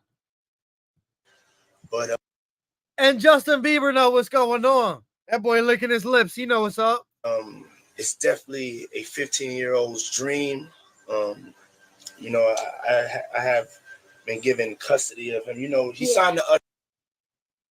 He's been given custody of a kid that's 15. Usher. I had legal guardianship of Usher when you know he did his first album. I did Usher's first album. That makes sense. I don't have legal guardianship of him, but for the next 48 hours, he's. And by makes sense, I mean it does not make sense. With me, so whole bunch of licking lips during this conversation from both parties here. Hey yo, did he or diddled he? And we gonna go buck full crazy. Going crazy. Buck full crazy. Sound a little suspect to me there. And with that statement, Shawn Ryan, he diddled. Months ago. Yep. Truth, you know, and it's just keep and more of these people are getting the light shined on. Yeah, that's it. And where's the light come from? Yep. And who's the source of the light? The source of all light. That's what I think is happening. We could go on about flu season. We could go. I mean, there's so many things that are just coming out that and that's, I don't think we're even scratching the surface. No. I think there's going to be things in space. I think there's going to be things here on Earth. Yep. I think there's going to be history that's revealed. Yeah. I think a lot of more than we could even fathom is going to be revealed. That is, I think, just about everything we think we know on this planet is a lie. Dude, that's scary.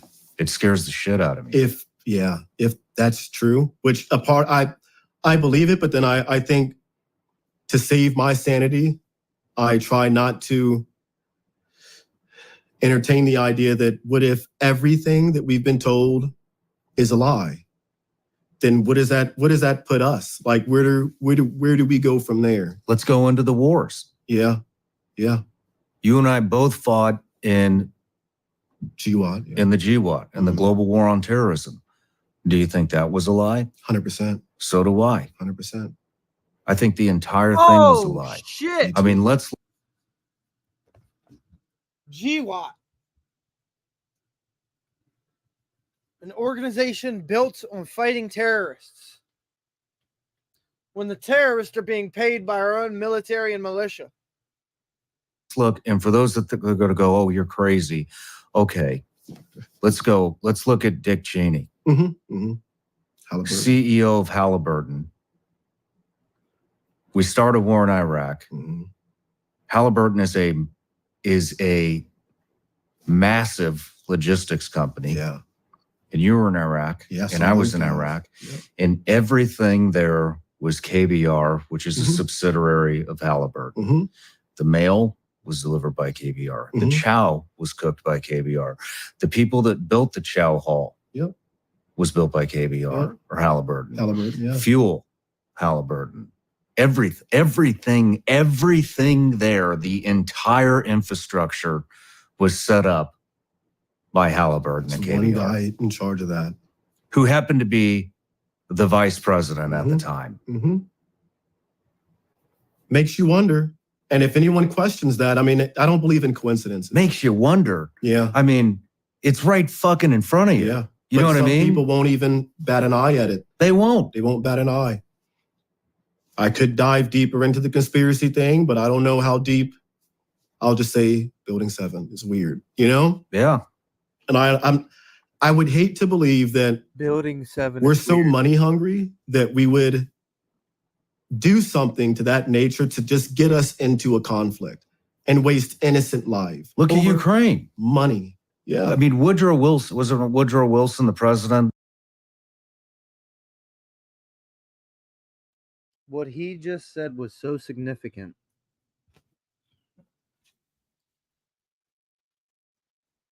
Building 7. And this was created all over money by our own government. 9/11.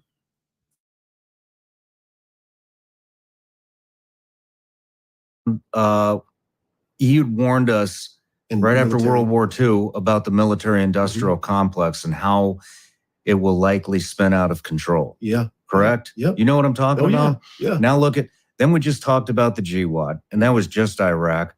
Then now we're talking about, look at Ukraine. It's not, we're sending them military supplies so that the military-industrial complex companies can make more. And they pay off the politicians to vote on this shit. Thank you. So that they can make more. Yep. And it's all, I hate saying it's by design because it's so cliche, but it's all a money thing, man. It's a money thing to the politicians. It's a money thing to the military industrial complex companies. It's a money gain thing to the president, money thing to the vice president. It's all a greed machine. A club, and we're not in it, man. Yep. We are not in it. Being at that level, at this level, no. And I think that to get to that level, like, you sell your soul out a long time ago. To even, if the truth came out and it was that, let's say it is all about money, which I believe it's all about money, then that means that the powers that be are willing to sacrifice 18, 19, 21-year-old, or anybody for that matter, for the benefit of the pocket, which is just the sacrifice, the offering that you do to gain more money. Who are we controlled by? Then that means that we're evil, bro. Our they're all corrupt and evil. And if that is true, then why do we continue to participate in their game? If it's a corrupt system, if it's evil, that's why I don't believe in voting. I don't believe in it because I think that if it's as corrupt as I think it is, and back at the last election, there's a belief that holy shit, something was going on. Something was going on. 3 days. Hey, you can't look at the ballots. Hey, no poll watchers. I thought about putting on my camper on the front of it because there's a poll, a government poll in the church across the street from us. I'm going to put on my camper, do not vote. Your vote does not matter. Top elite, choose regardless. That way, everybody driving past for the voting gets to see that and sit with that. And I was thinking about even sitting out front of my yard, my AR-15, poll watching, because I'm not doing anything fucking wrong. I'm sitting outside, poll watching. Thought about going live for that shit on YouTube too.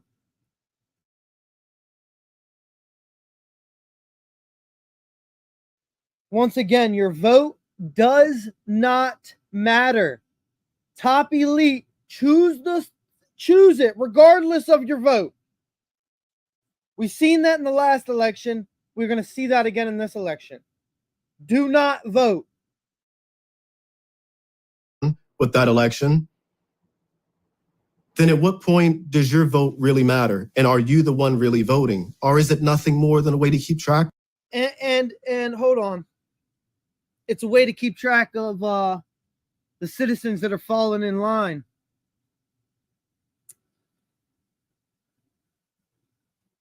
And he said people sold their soul in the government.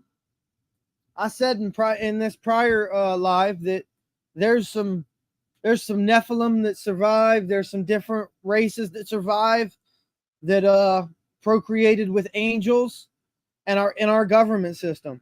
I said that with that dude that was talking about the live on the Pentagon. Of you and a documentation. You know, I don't know, but I know that if our vote truly mattered, then there would not be lobbyists and people behind the scenes and big corporations and big banks that pay off these politicians to make votes in the dead of night that we don't get a chance to see until the next morning and it's already a done deal. At what point do we really, the average person who votes, where do we fit in and where do we matter? If they're able to manipulate an election, not just here, in any country. So we do that. It's no secret, but at what point do we really matter? You know? We don't matter. Yeah, we don't. I mean, look at the FDA. Mm-hmm. You can be paid off. You know what the life expectancy is in this country now? 76. Bingo. Yeah. 76 years old. Yeah. Look at all the shit that gets approved with our drugs, our food, our clothes, our shampoo, our deodorant, our toothpaste. And I mean, psychedelics alone. I mean, I did my psychedelic journey over 2 years ago. We talked about this. Haven't had a drop of booze since. There you go. Not one drop. And it wasn't, I didn't even go down to do that. I didn't make it a point to do it, you know, and it's curing addiction. It's curing anxiety. Yeah. It's now they're working on it with Alzheimer's. It's curing TBI. I had a guy, one of my best friends, go down there, who was shot in the head in a road rage accident and survived probably the worst car bomb incident I've ever seen somebody actually walk out on. Guy couldn't walk without a cane, couldn't go outside without sunglasses on, even on a cloudy day, because his vertigo was so bad. Wow. Spent 3 to 4 days a week bedridden. I've been trying to talk him into going down there. He finally goes, he does an Ibogaine treatment, leaves his fucking cane there, doesn't need his sunglasses anymore. So sad. Wow. Has no more vertigo. I mean, but it's too easy. Getting people off benzos. It's getting people off opiates. It's getting people off alcohol. I mean, so there goes the entire benzo, you know, opioid, Valium, Xanax, lorazepam. I mean, there's a whole family of them. That knocks. I mean, everybody's on that shit. I lost a friend too. Yeah. You know what I mean? Xanax, yeah. Oxycontin, hydrocodone, all that stuff cures it, man. Cures it. How is this shit not legal? We have an opiate crisis and a benzo crisis. That's the reason. In the country today, and this shit is illegal. Like, when the fuck are these people going to wake up? So is science They real? still fucking think that the government, I'm spitting down. No, you're good. You're good. No, dude. But you know what I mean? When are people, they're not going to fucking wake up. No. And you know, they still think that the fucking government has our best interest. And we're going over war, that was started for bullshit that we both fought in. Oh, yeah. Now we're talking about the fucking FDA. We're talking about pharmaceuticals. We're talking about everything. Everywhere you look is deception. And it's all powered and ruled by one thing: money, man. Greed and money. Greed and money. We don't matter, bro. And I think that's the part that I get pissed off is that not enough people are waking up. And when we do wake up, what now?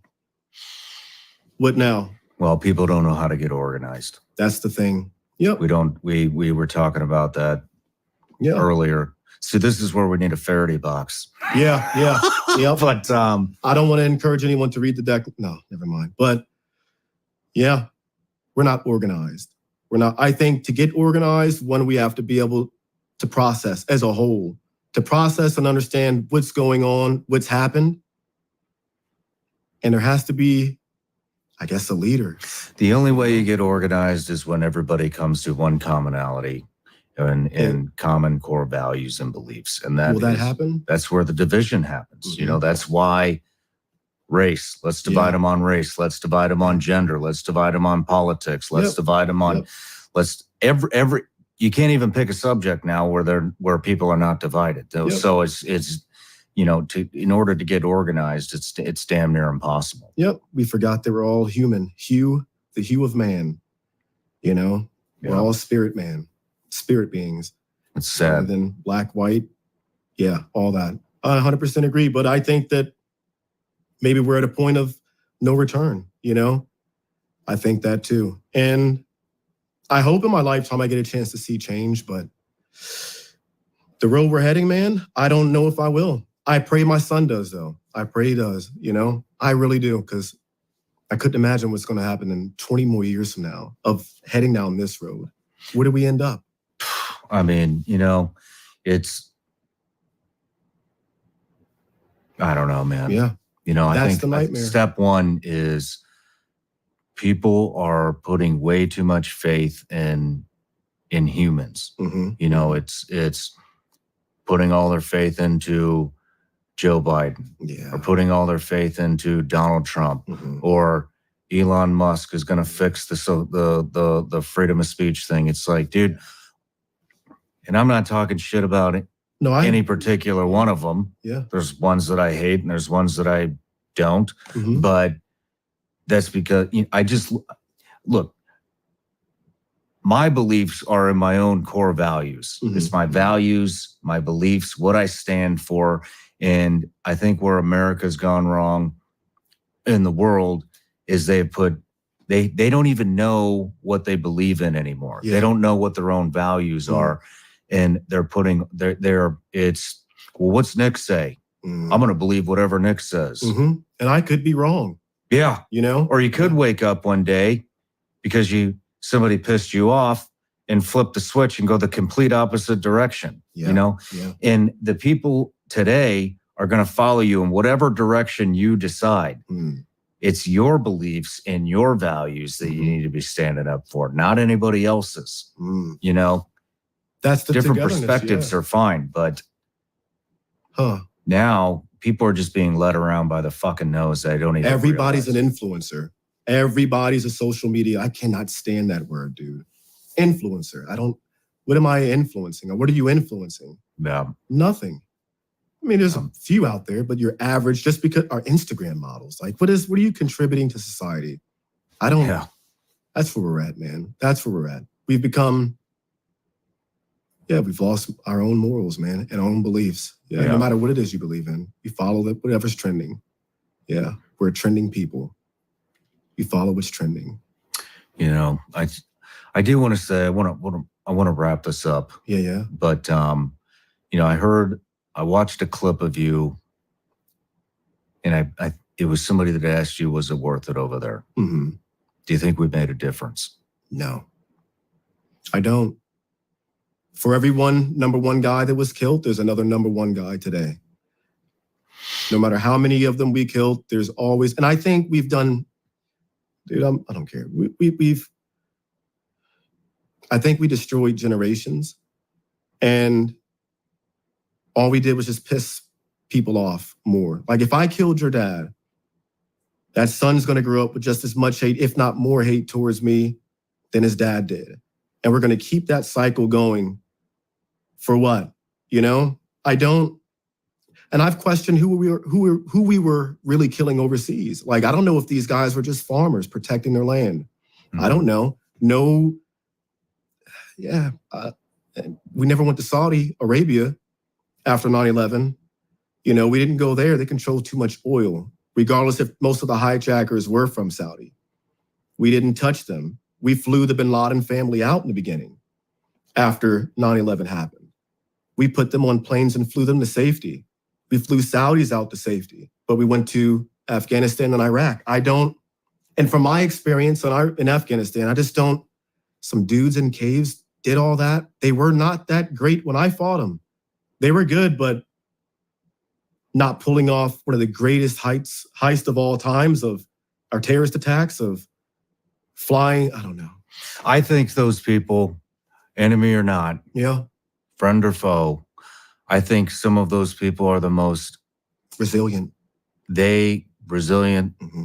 It's not where I was going, but they stand by what they believe in, and they are willing to die for what they believe in. Mm-hmm. And I think that's something that Westerners could big time could learn from. I do want to leave you with this though, because I think we should have been over there? No. Do I think there's a lot of? I don't think. I know there's a lot of fucking corruption. Yeah. But I do think that we made an impact.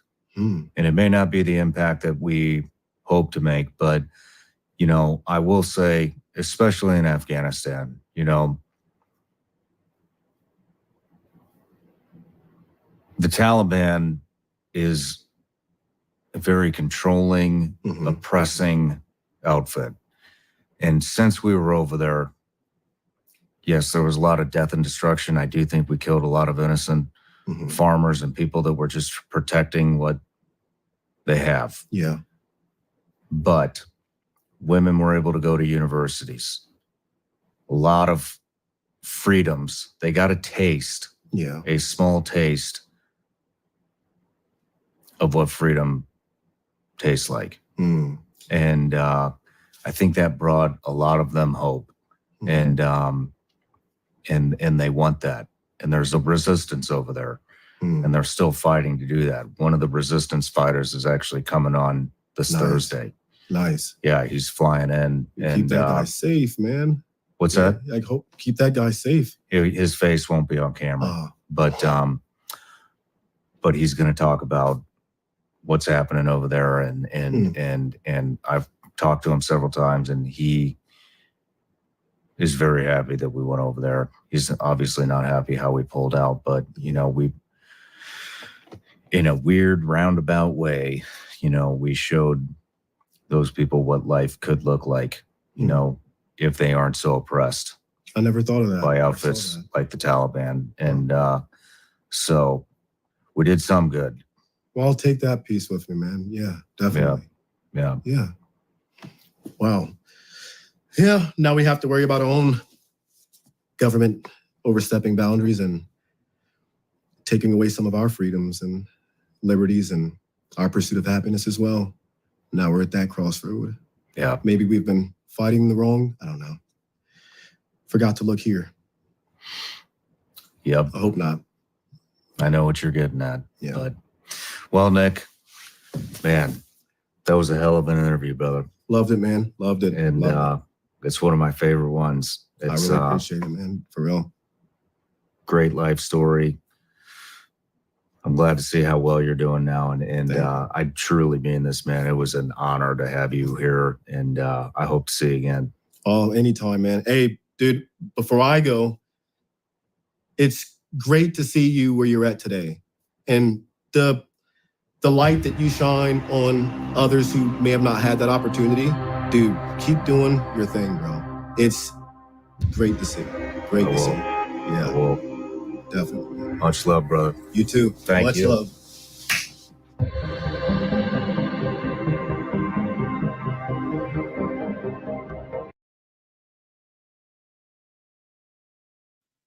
That was a crazy episode. I'm going to go ahead and drop Mike 12 Points link in chat right now. And if you see this after, he's live probably around this time right now.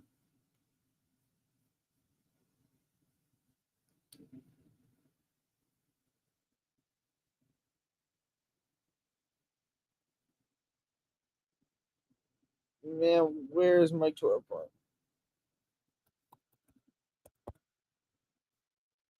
Mike 12 Point for mayor. All right, I found the video. He's live in 14 minutes. I'm going to go ahead and copy link. I already shared it to my community page. We're going to drop Mike 12 Points link in chat right now. If you want to go over there and see that, it's going to be a good live.